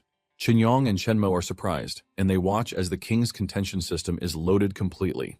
The goddess then pops out to explain the rules to them, and Chin Yong is frustrated, so he asks her if their lives are just a game to her. She goes straight to the point by telling him it's best he knows the rules, and she reveals they will now enter the true other world. In this world, each cultivator may possess only one spirit beast, and the beast's level is bound to its master. As she tells them that the level ranges from 1 to 100, Chin Yong asks her why the people from the Beast Alliance can use multiple spirit beasts, but then she tells him it's for him to discover on the world map himself. She continues with the rules, saying that when both Master and Beast level up enough, they unlock new skills, and might even evolve into new forms. She informs them that spirit beasts also have unique attributes, which is why some restrain others, while others complement, so she tells them to coordinate and counter properly in battle. Another thing is that every king's candidate gets a system map that shows major locations of the world. When candidates are close, they'll get a proximity alert, but not an exact identity. Candidates can form a team of up to 5 members, and it's best they ensure their beast's attributes complement and counter well. Chin Yong looks at Xiao Xiao and says picking her was the right call for such a team game. Confused, she asks him who he's talking to, so he tells her they're about to enter a very dangerous trial and if she'd like to tag along.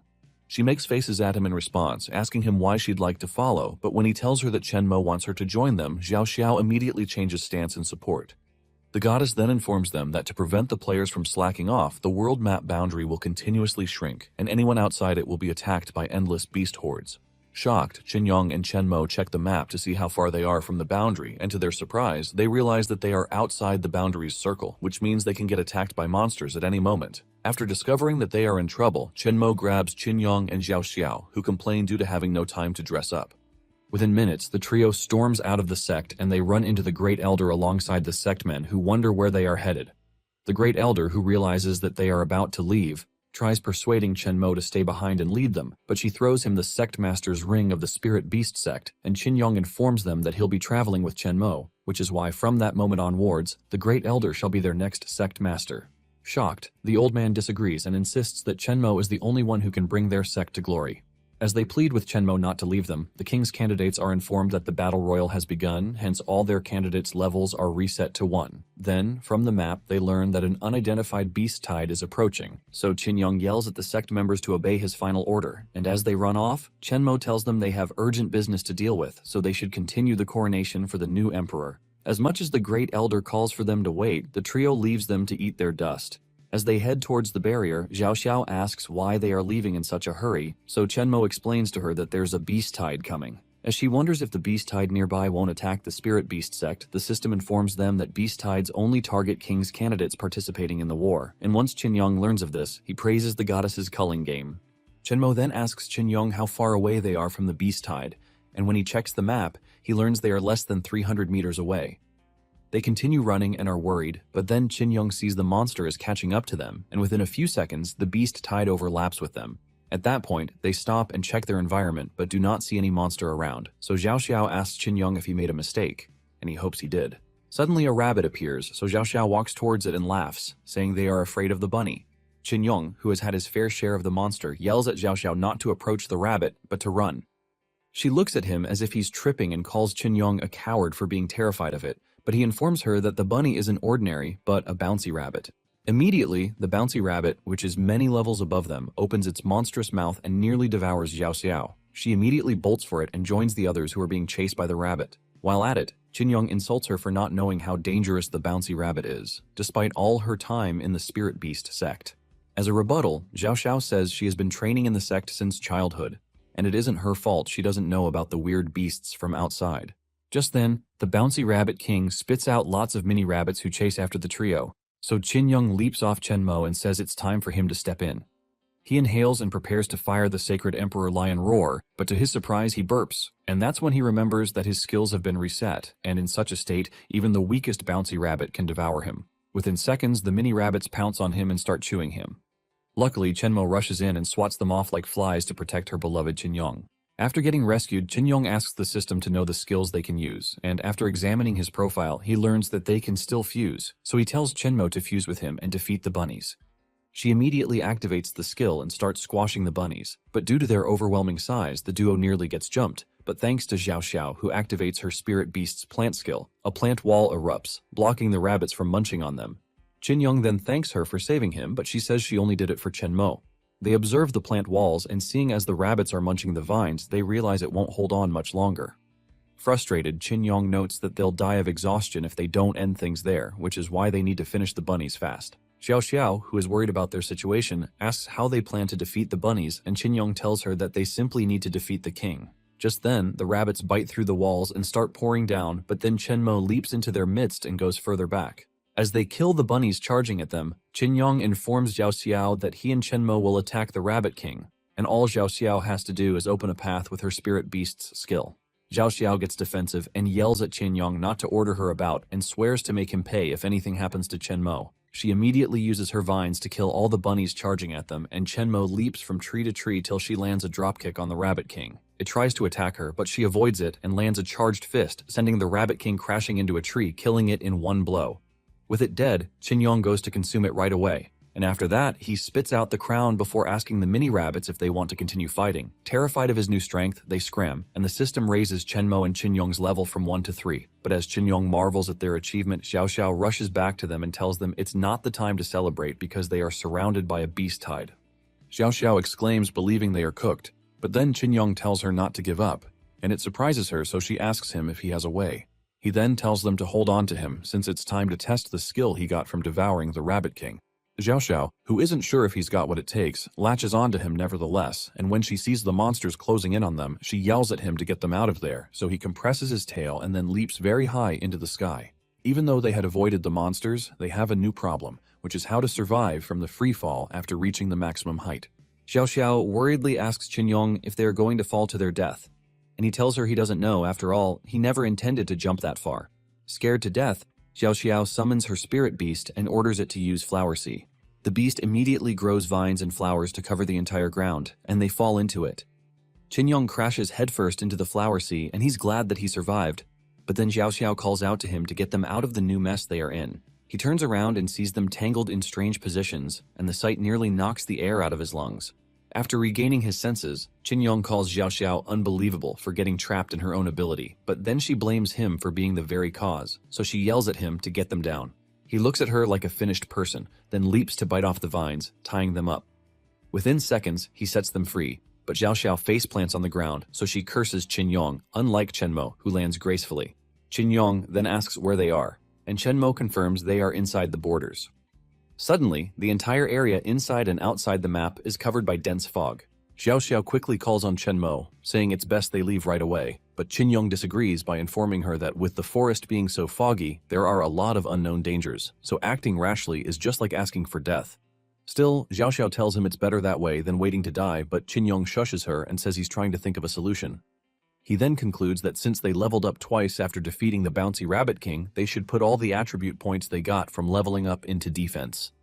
This shocks Chenmo, who always knew him as the type who wants to gain power and get stronger, so she asks him why, but then he tells her that their enemy is hidden while they are exposed.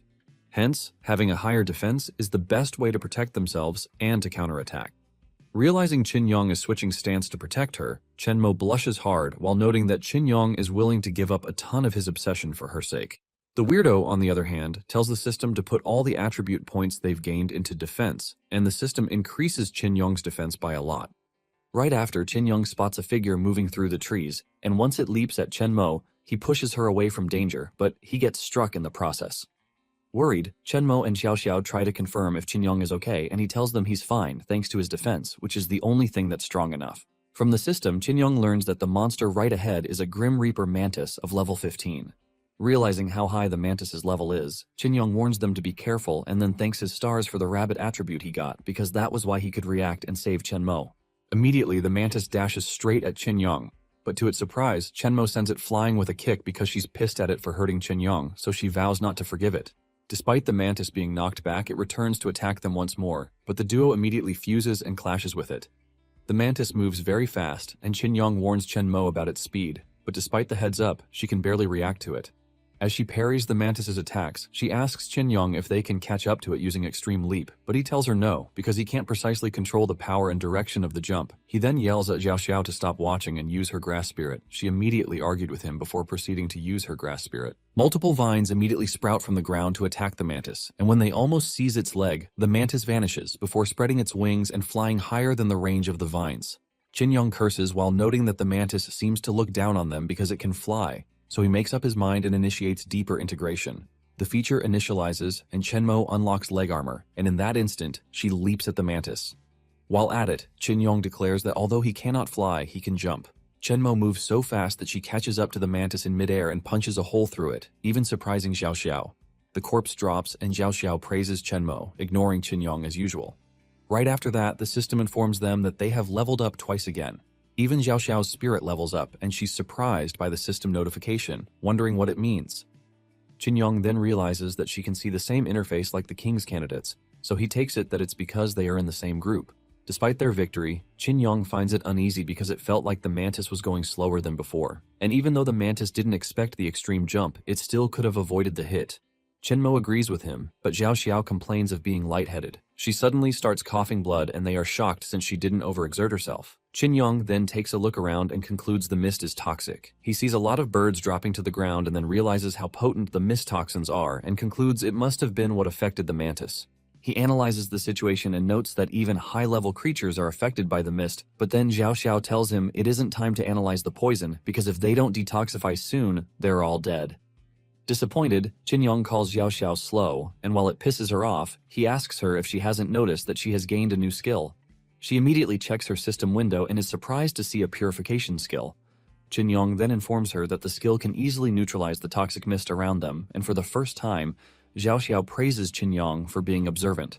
She then activates the purification skill, and the entire vicinity is surrounded by green lights which tackle the toxins. As the balls of light erase the discomfort, Chen Mo learns thanks to Chin Yong that members can share information, and he tells her that it was just recently that he found out. Still, for noticing such a trump card in such a dangerous situation, Chen Mo silently praises Chin Yong, calling him the bug she adores. After the purification sets in, Xiao Xiao checks and confirms Chen Mo is good, and this pisses Chin Yong because Xiao Xiao didn't ask about his health. Meanwhile, a red figure crawls silently some meters away from them, but Chin Yong senses it approaching them, so he warns the others, and they all avoid the attack. Chen Mo worriedly checks on Chin Yong, and he tells her he's fine since he luckily dodged in time. Chen Mo notes that the new spirit beast is stronger than the mantis and concludes it's the mastermind behind the mist. When the fog clears a bit, they see the creature, which is a two-armed viper, consuming Mantis's corpse. Seeing that the viper is level 21, Chen Mo notes that it's beyond them, but Chin Yong moves so close to it that the girls worry about him. He then leaps angrily at the viper for stealing his food. After all, he defeated the mantis that the viper was chewing. Immediately, Chin Yong bites the mantis. He activates his devour skill, and the mantis is instantly consumed. Once the viper loses its meal, it gets pissed at Chin Yong and immediately attacks him, sending him flying. But Chen Mo catches him and vows not to forgive the viper. Xiao Xiao, on the other hand, wishes she was the one who got hit after watching the way Chen Mo embraces Chin Yong. While Chin Yong buries its face in her milkers, pissing off Xiao Xiao, he assures Chen Mo that he luckily devoured the mantis just in time, hence increasing his speed by 2 points, and he has also gained some other abilities. He still notes that if he faces the viper head-on, he doesn't have a sure chance to win. Suddenly, the viper spits out poison at them, so they run in different directions to avoid being hit. While at it, Chen Mo and Chin Yong fuse, and Chin Yong tells her they'll have to get close to attack the viper since they do not have a ranged attack.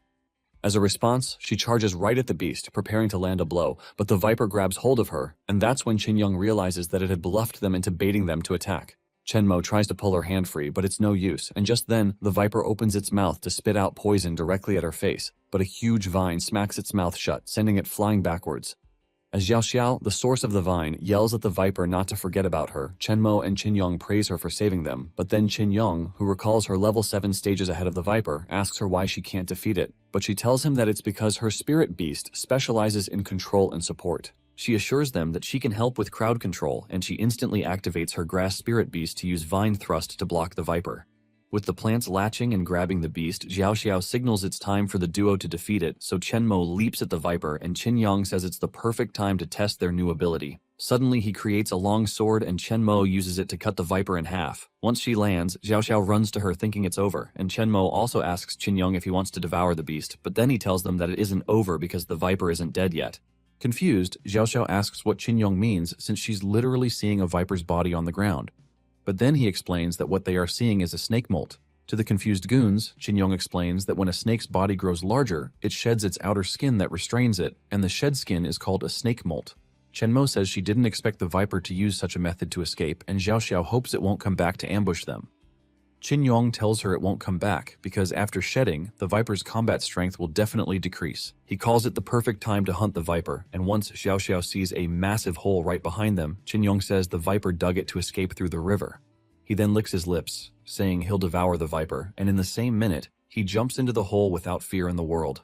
Unfortunately for him, all his cocky comments end with Chin Yong landing on his head, but as soon as he spots a figure in the dark, he chases right after it to give it a bite. Only for the hard sensation to hit him like he bit a rock, so he falls down while yelling about his tooth. There, he realizes he bit an armored rat of level 5, so he looks down on it for trying to block his path, but unfortunately for him, the rat calls for backups, and he sees there are so many of them. That's when he notices the viper and confirms the saying that snakes and rats are in the same nest. Realizing he's cooked, Chin Yong runs for his life, and the rats give him a hot chase, so he uses his leaping skill to jump far ahead, and after seeing the viper nearby, he counters by leaping and striking it in the throat, causing the snake to crash. While declaring that there's no way he'll get eaten, more rats pour in from the other direction, and upon realizing too late, Chin Yong accepts his fate. Fortunately, Xiao Xiao sprouts her vines and saves Chin Yong from the onslaught. Worried, Chen Mo checks up on him, so he thanks her for saving his life and leaps into her arms. Seeing this gets Xiao Xiao annoyed, so she complains that she was the one who saved him. Chen Mo, on the other hand, is elated because Chin Yong said he needed her. He He looks at the dead rats and says for trying to kill him they'll become his strength. He starts munching on the rats, devouring them with his skill and using them to up his defense little by little. Chenmo looks at him as he eats the rats and calls him cute. Xiao Xiao, on the other hand, reminds them that they came down the hole to catch the viper, so she asks where it went. That's when Qin Yong spots it running off, so he announces its presence to the ladies. As they immediately chase after it, Xiao Xiao offers to clear the obstacles while they hurry and catch up to the viper.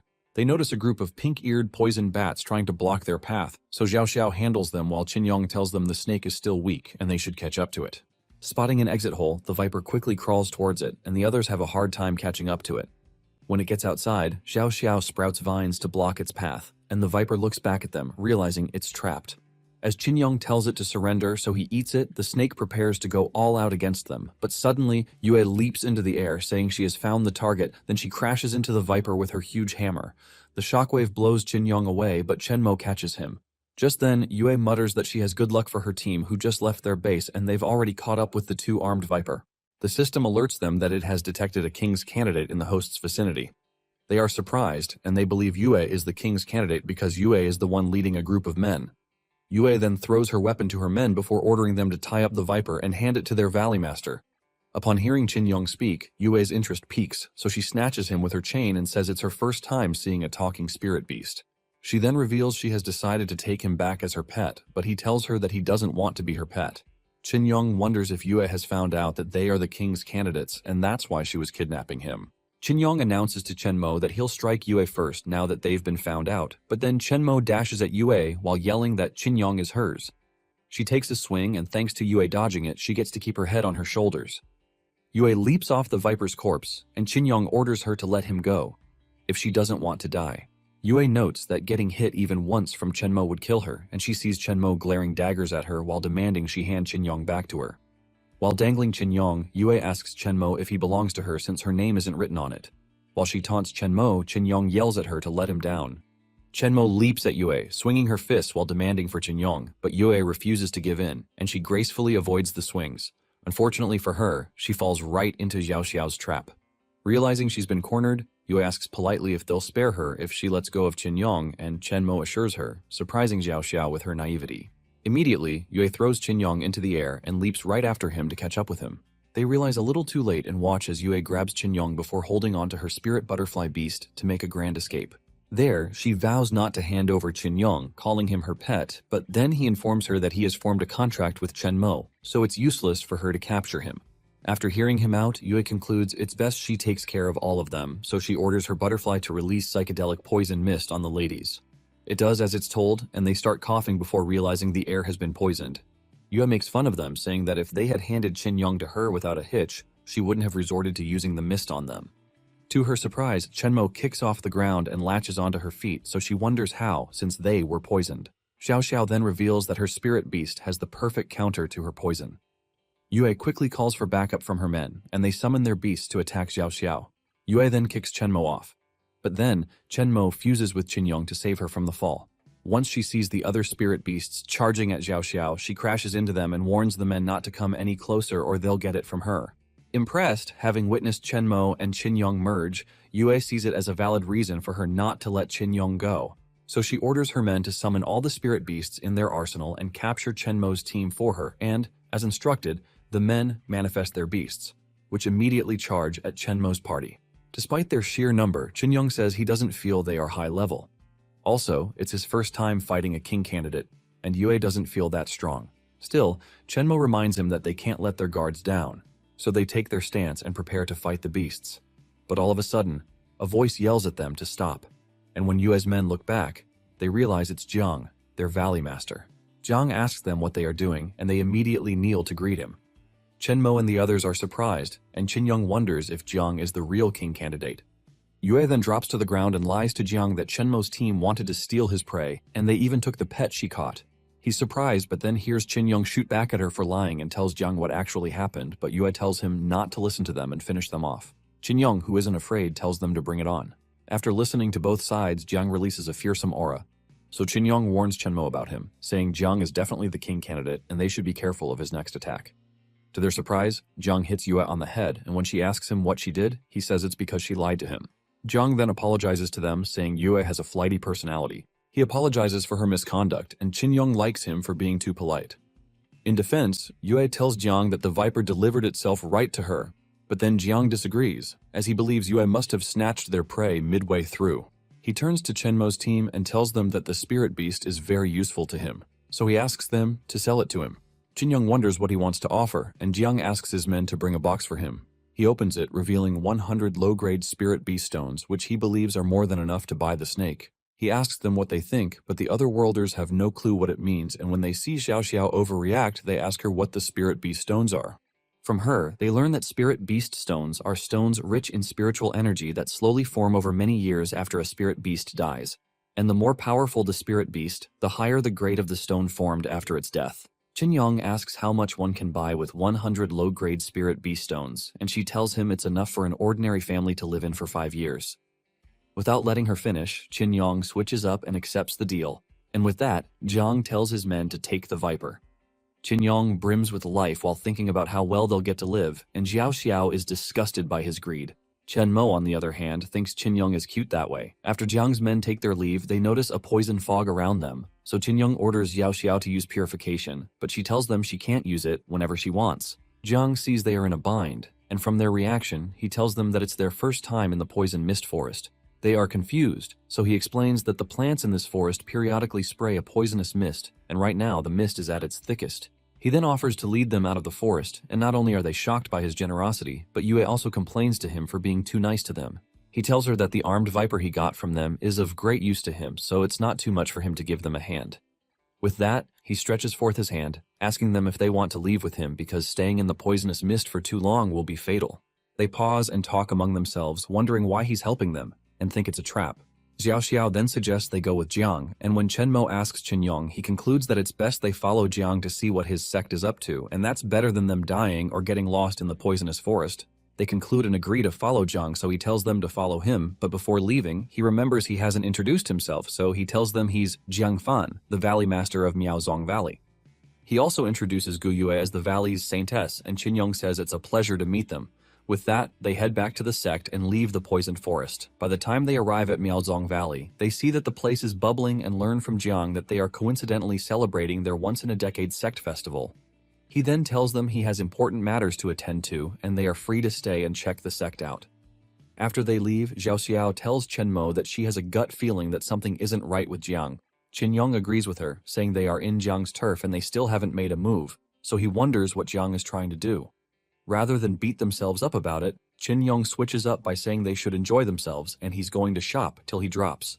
Xiao can't believe him, and she wonders how he's not nervous, but Mo notices how cute Qin is, and they decide to enjoy themselves. Later that day, in one of Jiang's chambers, Jiang and Yue drag the two armed viper along to an inner chamber, and they dismiss the guards watching a door before walking in. Inside, Yue calls Mo's squad naive for following them to their turf like fools, but then Jiang tells her not to be careless because Mo's team might try to turn their trick against them. He then orders her to throw the viper down a huge pit, and when she does, a beast consumes it. So Jiang says he wonders what will happen if he feeds a king candidate to the spirit beast, which he calls his treasure, and wonders if the outcome will be unique. Despite consuming the viper, the monster growls, and Jiang sees it hasn't had enough, so he asks Yue about her psychedelic butterfly's training, and once she tells him it's above 25 and will soon evolve, Jiang tells her he can't wait any longer. He orders her to bring it out and offer it to his beast. Shocked, she reminds him that he said that once they lured the king's candidate, he'd let the butterfly go, but then he grabs her by the neck and asks her if she thinks she's questioning his orders. She immediately apologizes and summons the butterfly, and once it comes out, the beast in the pit instantly slaughters it before dragging it in. Yue witnesses the onslaught and shivers, but then Jiang drops her and orders her to keep a close eye on Mo's group's movements, and if the matter he had planned with her fails, then she can forget about ever regaining her freedom. She agrees and watches him go on about how he plans to raise the strongest spirit beast so the entire world will bow before him. He laughs cynically to the point that Qin, who is at the fair, shivers. Mo asks him what's wrong, and he tells her he feels danger even though the place looks lively. Xiao then shows up saying he's overthinking it. They look at her and see her digging into the steak she's holding and praising the food. Qin scolds her to be more graceful, but then she ignores him and tells Mo to try out the steak. They dig into it, but once she mentions its deep-fried iron shell pupa, they spit it out, and Mo is offended that Xiao can eat such a cute creature. While Xiao Xiao defends herself by saying she doesn't find them cute at all, Qin Yong complains about how once beasts are cooked, they don't add any stats. Not too far off, they spot a target shooting stall, so they head there to see the prize, and the shop owner tells them the rules and how the winner goes away with their grand prize, an iron shell pupa plushie. Chen Mo is instantly mesmerized by it, and she agrees to join Xiao Xiao to play the game. Qin Yong also wants to hop in on the fun, and the shop owner is surprised to see a talking iron shell pupa. Little do they know that they are being monitored by Yue. The participants fire their shots, and all of Chen Mo's arrows hit the bullseye, earning her a perfect score. She wins the plushie, and the shop owner cries while watching her go off with the prize. Qin Yong, on the other hand, complains and vows to beat her once he turns back into a human, and Chen Mo smiles at him, saying she can't wait, but until then, let her help him. Xiao Xiao suddenly calls out to Chen Mo to look out, and she avoids getting run over by a spirit beast. Confused, she wonders what's going on after sighting the red-maned flame-spitting bull that nearly ran her over. So one of the onlookers explains to her that the people riding the spirit beasts are from the spirit beast circus, and they specialize in performing spirit beast acrobatics and trading. He concludes that they must have shown up at the valley after hearing about the festival, and they plan to auction off spirit beasts. Learning about the auction and recalling that he has so many spirit beast stones, Qin Yong informs the girls that he has a great idea. Xiao Xiao thinks it's something underhanded, and she wonders what he's up to again. Moments later, they visit a spirit beast plaza and see it's a lively place where spirit beast-related businesses are carried out. Chen Mo then curiously asks Qin Yong why he chose to show up there, so he licks his lips and informs her that the caged spirit beasts are all walking attribute points. The creatures are immediately terrified of him, but just then a girl named Xiao Hua tugs at Chen Mo's clothes and asks her to give her the plush toy in her arms. Qin Yong angrily retorts that he isn't a plushie, but then she asks if she can have the big one. Chen Mo pauses briefly before handing the plushie to her, and this enrages Xiao Xiao, who finds it illogical for Chen Mo to hand over the cherished item to such a rude girl. Chen Mo, who sees her little self in Xiao Hua, replies that it's because Xiao Hua is cute. By the time Xiao Hua's mom finds out about it, she scolds Xiao Hua for asking a stranger, but Xiao Hua points to Chen Mo and says she gave her the toy. Quickly, the mother apologizes on her daughter's behalf, saying her child doesn't understand manners. But then Chen Mo lets it slide. Coincidentally, Xiao Hua's mother owns a spirit beast egg store, so she picks a giant spirit beast egg and hands it to them as a gift. Xiao Xiao curiously asks her what kind of spirit beast egg it is, but the woman says she doesn't know either, and her shop sells mystery spirit beast eggs, so the spirit beasts inside each egg are random. Xiao Xiao then laughs and tells Chen Mo that there's a possibility that the spirit beast inside the egg is a powerful beast like a Qilin. And when that time happens, Xiao Xiao suggests Chen Mo tosses Qin Yong away, because only then will she grow stronger. Outraged, Qin Yong yells at her. Then he asks the system what attribute points he can gain if he eats the egg. But the system tells him he won't gain anything because an egg form has no strength at all. He gets pissed and leaps off Chen Mo's hand, then leads the way to look at other spirit beasts, but then bumps into a familiar face. That's when he looks up and sees Yue, so he asks her why she's at the plaza, and she tells him that she came to buy a spirit beast since her old ones were too weak. She then asks him to make a contract with her, but he rigorously refuses. Chen Mo immediately yells at Qin Yong out of jealousy to stay away from Yue. But when Yue sees her holding a spirit beast egg, she laughs at them for thinking they'll get something good out of it. Qin Yong then replies that they can choose to buy whatever they want, and it isn't her business. Yue smiles at him and picks him up before asking Chen Mo to sell Qin Yong to her for 20 spirit beast stones. Qin Yong struggles and yells at Yue to let him go, but then Chen Mo grabs his tail and demands that Yue release him. Still adamant, Yue says she can offer a better price, but then Chen Mo says she isn't going to sell him, even if she bids 10,000 spirit beast stones. She pulls at Qin Yong's tail hard and refuses all of Yue's effort to buy him from her, and as they struggle, the egg falls from Chen Mo's hand and cracks. Immediately, a bright light shines from it, and Yue is stunned to see a phantom lizard. The beast immediately flies to her and forms a contract with her before perching on her hand. The shop owner then congratulates them on the spirit beast, calling them lucky. She explains that the phantom lizard not only has strong combat power, but it also possesses transformation and hypnosis abilities, and it's a rare beast. After hearing all of the spirit beast's abilities, Qin Yong thinks about consuming it to raise his attributes, so he lunges at it, but Yue refuses to let him gobble up the lizard. Annoyed, he asks her what she's doing and reminds her that the phantom lizard is theirs, but then she tells him that it has formed a contract with her, so it's not her beast. Qin Yong gets pissed, but then she promises not to take away the lizard for nothing, so she tells the party to follow her to a good place. Chen Mo and Xiao Xiao are puzzled, but Qin Yong glances at Chen Mo, and they agree to come along. Shortly afterwards, Yue takes them to a very grand inn, which outclasses the spirit beast sect, and she tells them that it's the best in the valley. After stating that one night at the inn isn't cheap, she offers to cover for their food and lodging while they are in the valley, as thanks for giving her the phantom lizard.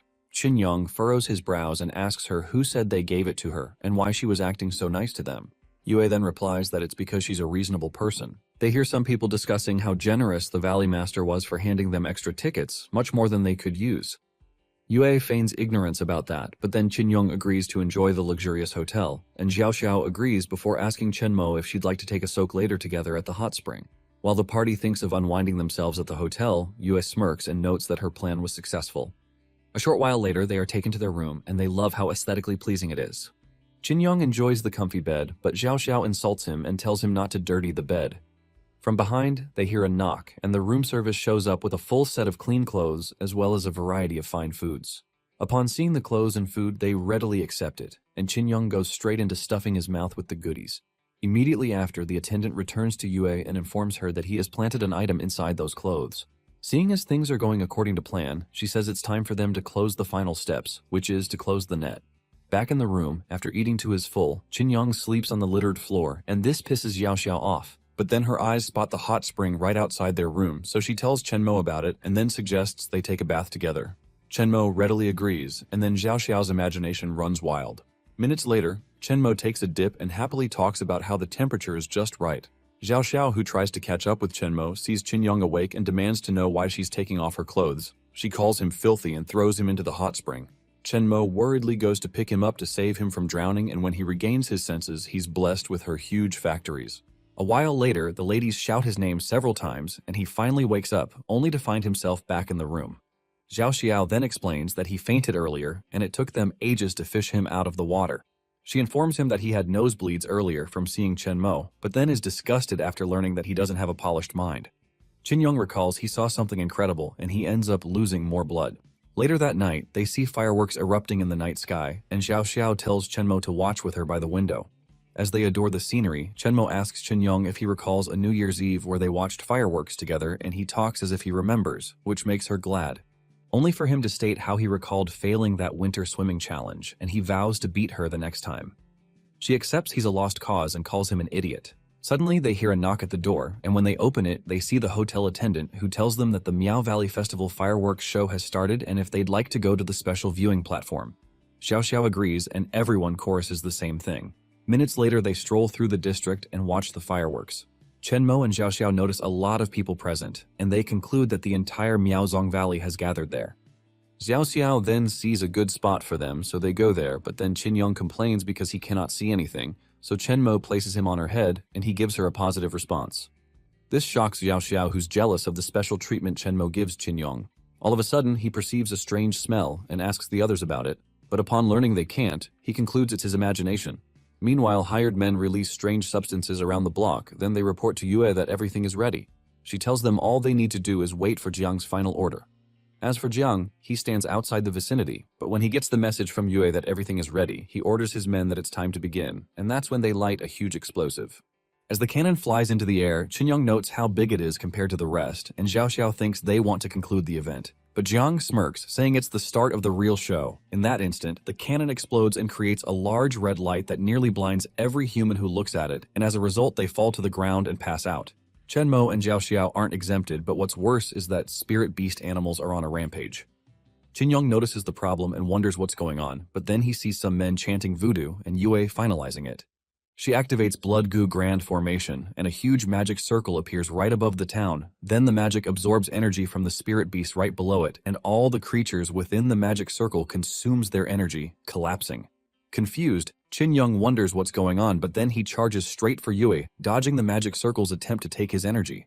Then he asks her what she's doing, and to his surprise, she calls him slow for not understanding what's going on. There, she reveals that the festival celebration was just a setup to lure everyone into Miao Valley, and the real goal is to refine and absorb all the spirit beasts gathered. Chin Young realizes that it's a battle between the king's candidates and then acknowledges that he was too careless. His energy is being drained, so he dashes around to avoid the circle from tugging at his strength, but then it catches up to him. While at it, Chin Young notes that Chen Mo is hypnotized, so he can't fuse with her, and with his current state he can't defeat his foes, so he wonders what he's to do. And while he stares at the enormous magic circle, he sees the flame-breathing bull not too far off, barely conscious, and an idea pops into his head. Realizing that the spirit beasts are currently weakened, Qin calls them a buffet for him. About an hour later, Yue returns to Jiang and tells him that everything is proceeding according to plan. He commends her and notes that it remains just a little more and the world will belong to him. His sect members congratulate him, but then Jiang notes that the magic circle has been active for an hour, so he wonders why his spirit beast hasn't awakened yet. Yue doesn't have an answer to his question, so she glances sideways, but then she spots Qin devouring the unconscious spirit beasts lying around. Due to the massive feast, Qin level increases to level 9 and he gains 15 attribute points. As usual, Qin defense is the most maxed out skill in his arsenal. While he rejoices, Jiang, on the other hand, asks Yue why Qin can move, and she wonders if it's Qin special ability for being a king's candidate. She immediately orders her men to go after Qin and kill him. Moments later, while Qin snacks on one of the fallen beasts, he sees several men with swords heading his way, so he ducks and leaps to avoid their swings. He quickly orders the system to allocate all his attribute points to agility, and once the system grants his request, Qin agility increases to 27. He suddenly sees a shinobi ready to strike him from behind and he evades the blade, moving away from him. He moves so fast that they cannot keep up with him, so he calls them slow pokes. Infuriated, Yue orders them to use spirit beasts to attack Qin. Two beasts, a venomous bee and a black-footed ape spider, charge at Qin to sting and bite him to death. Also, Yue sends the phantom lizard to join them, and the lizard camouflages. Qin avoids the bee and the spider, calling them useless and slow, but then he feels bad that the spirit beasts he consumed earlier were too few, which is why he doesn't have a way to counterattack them. Suddenly, he bumps into the phantom lizard, and Yue sees it as her chance to get Qin. As the monsters home in on him, he notes he can't fall while the others are still unconscious, so he uses Extreme Leap, and thanks to his high status, Qin flies straight to the men and knocks them out like bowling pins. He laughs at the fallen men and says catching him won't be easy, but then Yue appears right behind him with her hammer and bonks him away. Qin flies with full force and crashes into a wall. Yue then walks up to him before telling Jiang that Qin can't run, and when he sees Qin, he tells Yue to hurry up and finish him. Qin curses under his breath, saying his head is getting so heavy, but then he smells smoke from an incense and notes it's the same as the one he smelled earlier. He then puts two and two together and realizes what it's for, so as Yue asks him to be her pet or she'll dispose of him, he refuses and crashes into the incense. Shocked, she yells at him, asking what he's doing, but he proudly says she won't be able to control everyone without the hallucinogenic smoke. Pissed, Yue chases after him with her hammer and he tries his best to get away from her. Unfortunately for him, she catches up to him and swings her hammer of justice at him, but to her surprise, it doesn't hit. Instead, someone holds it and says they won't let her hurt Qin. The smoke clears, and Qin realizes it's Chen. Yue is surprised to see Chen already awake, but Chen gets mad at her for hurting Qin and warns her not to do it again. She cracks the hammer with her bare hands, and Yue is surprised by her overwhelming strength, so she orders her men to attack Chen and Qin all together. Qin looks at how many people they'll be fighting and tells Chen that she can't handle them all at once, which is why they should fuse. They combine, and Qin tells Chen that he has leveled up a lot, so they should show them their new fusion form. Chen outfit changes, and she's surprised to see her new form, so Qin reveals he devoured some spirit beasts while she was out cold. One of Yue's soldiers charges blindly at them, but Chen instantly sends him flying and crashing wildly with just a swing of her fist. Surprised, Yue orders them all to summon all their beasts and attack together. They do as told, and their creatures charge at Chen but just then, she draws out a lightning blade before slicing them off easily like sashimi. Yue is stunned, but what surprises her more is when Qin tells Chen to point her hand towards the fallen spirit beasts, and when she does, he devours them, increasing their attributes and their stats. While Qin marvels at the fact that he can now devour beasts directly, even in fusion form, Chen tells him that her body feels so light and far stronger than before. Something dashes towards them, but Chen senses it and catches it by the neck just in time. The invisibility wears off, revealing it's the phantom lizard, and Qin laughs at it for not succeeding in its sneak attack. Upon seeing this, Yue yells at them to let go of her phantom lizard, but then Chen points her blade at her, saying it's time to settle scores with her. Now cornered, Yue turns to Jiang and asks him to take action because she's out of options. He pauses for a bit before calling them a bunch of useless trash. Then he leaps to the ground before saying they were clearly just a little bit away. He then concludes that he doesn't have any choice but to use his final method. With that, he places his hand covered in energy on the ground, and then beckons his spirit beast to come out, and the entire vicinity's fallen spirit beasts are absorbed to the bone. The owners are shocked, and as they cry out for their beasts, Chen looks at Jiang, who is entirely covered in spirit beast energy. The phantom lizard also loses its life force, and with Chen distracted, Yue snatches it from her hand and dutifully checks on it. She then calls out to Jiang and asks him why he's absorbing their spirit beast's life force, but he tells them to blame themselves for being too weak. He then assures them that once his spirit beasts absorb enough spiritual energy, it will definitely help them to take revenge. Suddenly, the ground vibrates as if experiencing a great tremor, and it has everyone worried. While Qin Yong and the others don't know what's happening, Yue says a monster is coming out. Qin Yong and Chen Mo don't quite understand what she meant, but then the ground cracks open and a creature leaps out of it like a fish. It glares at Chen Mo and she struggles to stay on her feet and maintain the fusion. Qin Yong looks at it and wonders what kind of monster Jiang summoned.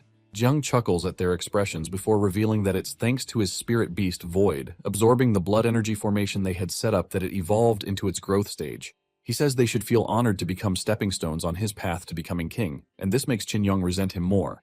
But then, Jiang orders Void to kill them. As ordered, the gigantic flying whale opens its mouth and screams, releasing a shockwave that not only knocks away the nearby sect members but then shatters the ground, causing them to lose their footing. Qin Yong complains due to the wide area of attack, but then he reminds Chen Mo not to forget Xiao Xiao because she's still unconscious. As Void's attack flies towards Xiao Xiao, creating tectonic faults, Chen Mo rushes in and offsets the attack with her sword, cutting it apart. Jiang, who has fled to the higher grounds, commends Chen Mo on her skill, which helped her withstand Void's sonic attack. He then says that good luck comes only once and orders Void to use mountain-crushing descent on them. The enormous spirit whale obeys and charges down at them, and Yue's men, caught in the crossfire, run for their lives. It charges so fast, giving everyone around little to no time to react before crashing into the ground. Jiang smiles at them, believing it's over, but when the monster leaves, he sees a hole right beneath where it landed and wonders what's there. Qin Yong then thanks his stars for consuming many armored rats, because doing so granted him the ability to dig holes underground. As Void flies into the air, Qin Yong, who has separated from Chen Mo, says they are lucky they escaped, but they can't keep up playing defensively. He stares at Void's massive body and notes that despite it being very powerful, it's growing stronger by absorbing energy. Realizing they are in a bind, Qin Yong loses it and runs about, wondering what they are supposed to do. His noise wakes Xiao Xiao up, and as she wonders what happened, she sees Void flying around in the air and freaks out, yelling at Chen Mo to run away with her. Chen Mo looks over at Qin Yong, who runs around in circles and quietly walks to him, and for the very first time, she smacks him in the face, before angrily reminding him of how he always said he was going to surpass her. She recalls how he trained nonstop for his ambition, but then asks him if he's going to waver just because of the current situation.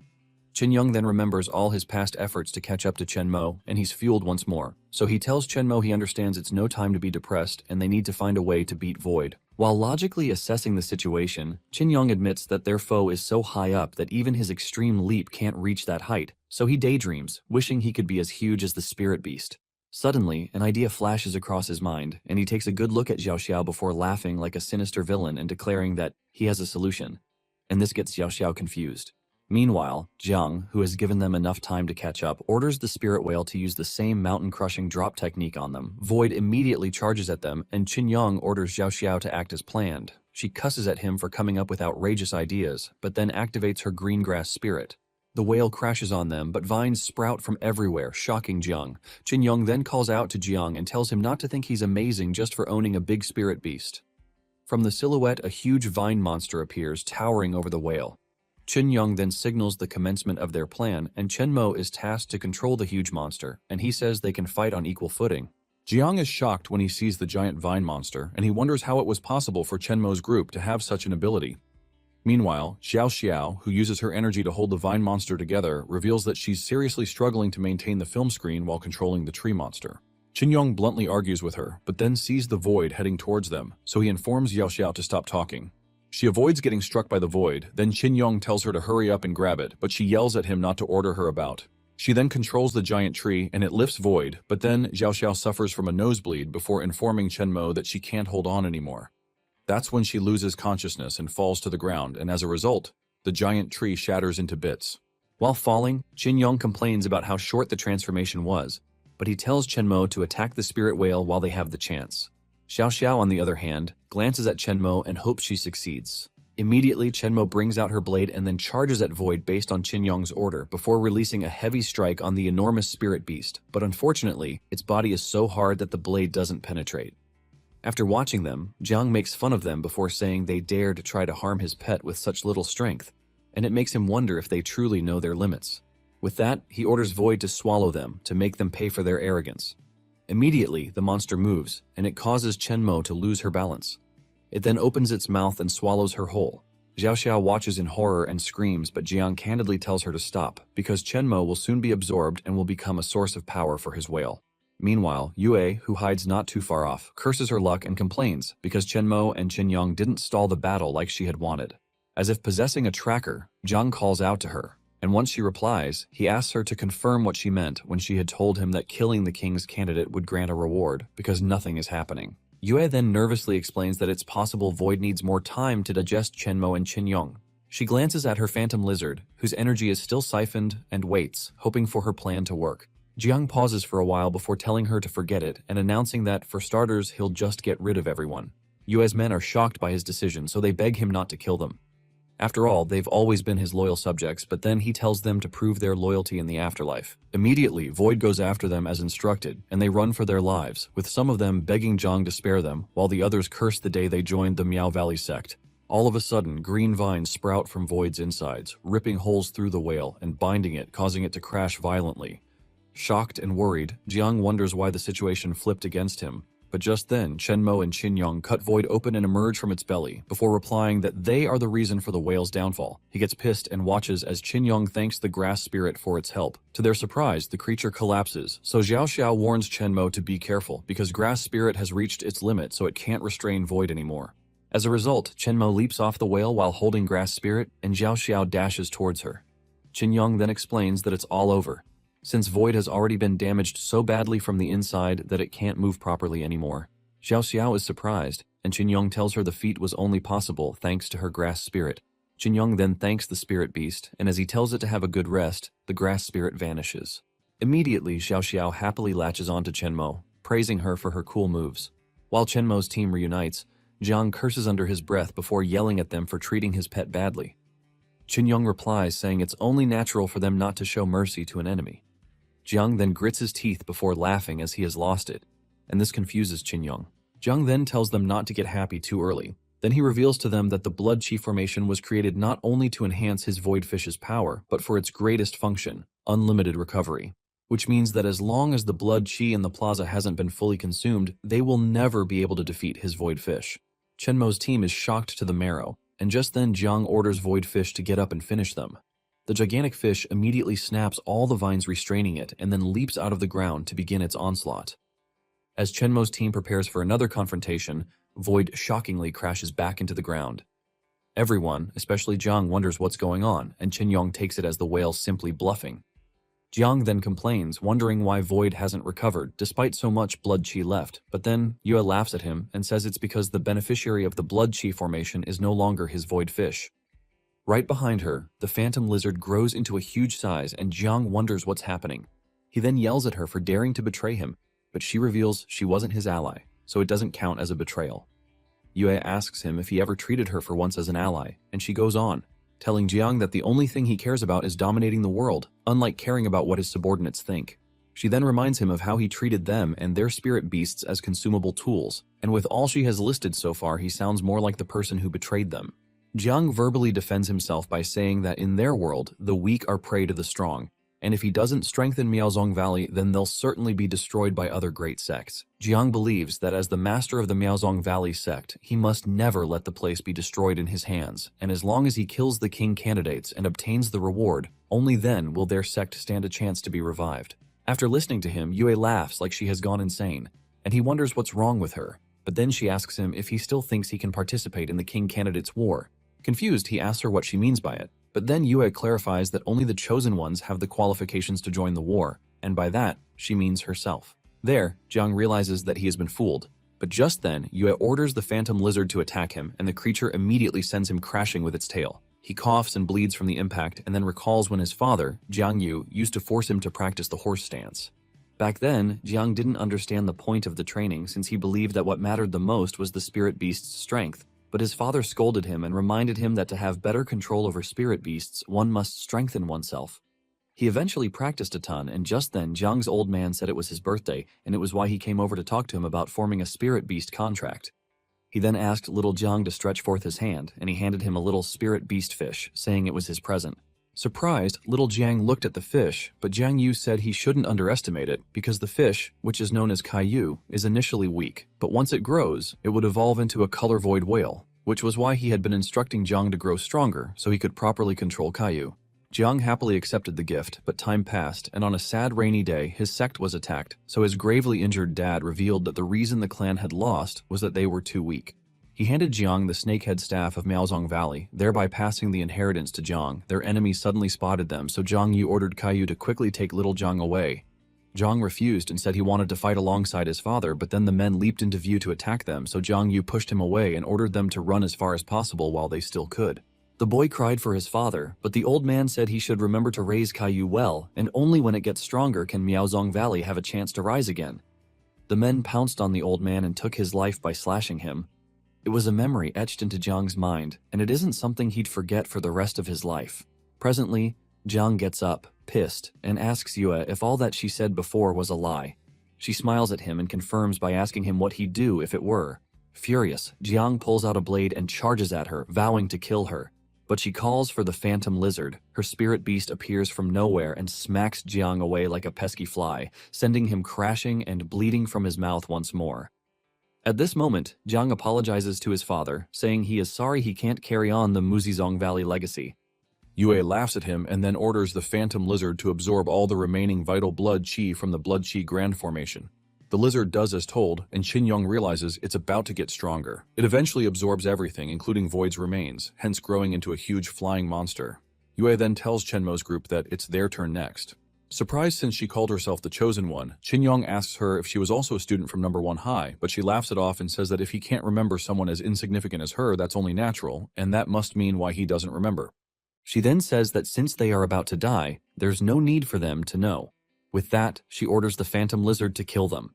As the creature immediately dashes towards them, Chenmo calls on Qinyong, and he understands what she means. The phantom lizard lands where they were moments ago, and it's thanks to their agility gained from fusing that they avoid its attacks. Upon seeing that they've moved away again, the phantom lizard charges at them, so Qinyong warns Chenmo about the lizard heading their way. It leaps at them once more, but they avoid it, and Chenmo pulls out her sword to cut its neck, but she senses its quick reflex and sees its claws heading her way, so she tries to offset the strong attack, which causes her to bleed from the impact and sends her crashing. Worried, Xiao Xiao calls out to Chenmo and tries coming closer, but Chenmo orders her not to. Suddenly, the phantom lizard appears behind Xiao Xiao, but she notices it too late. Hence, it impales her from behind and leaves her for dead. Having witnessed the horrid situation, Chenmo screams out Xiao Xiao's name. She gets pissed and leaps at the lizard to kill it, but it dodges her swing, which surprises her. Qinyong quickly calms Chenmo and informs her that the lizard simply evaded her attack, so he tells her to continue attacking. When she does, the phantom lizard evades all her swings and thrusts rapidly, and they note it's too fast. It then taunts them by acting as if they are a chore. But Yue, who wants it to get over with its task, orders it to stop stalling and finish the fight. The lizard then hisses while glaring at its opponent's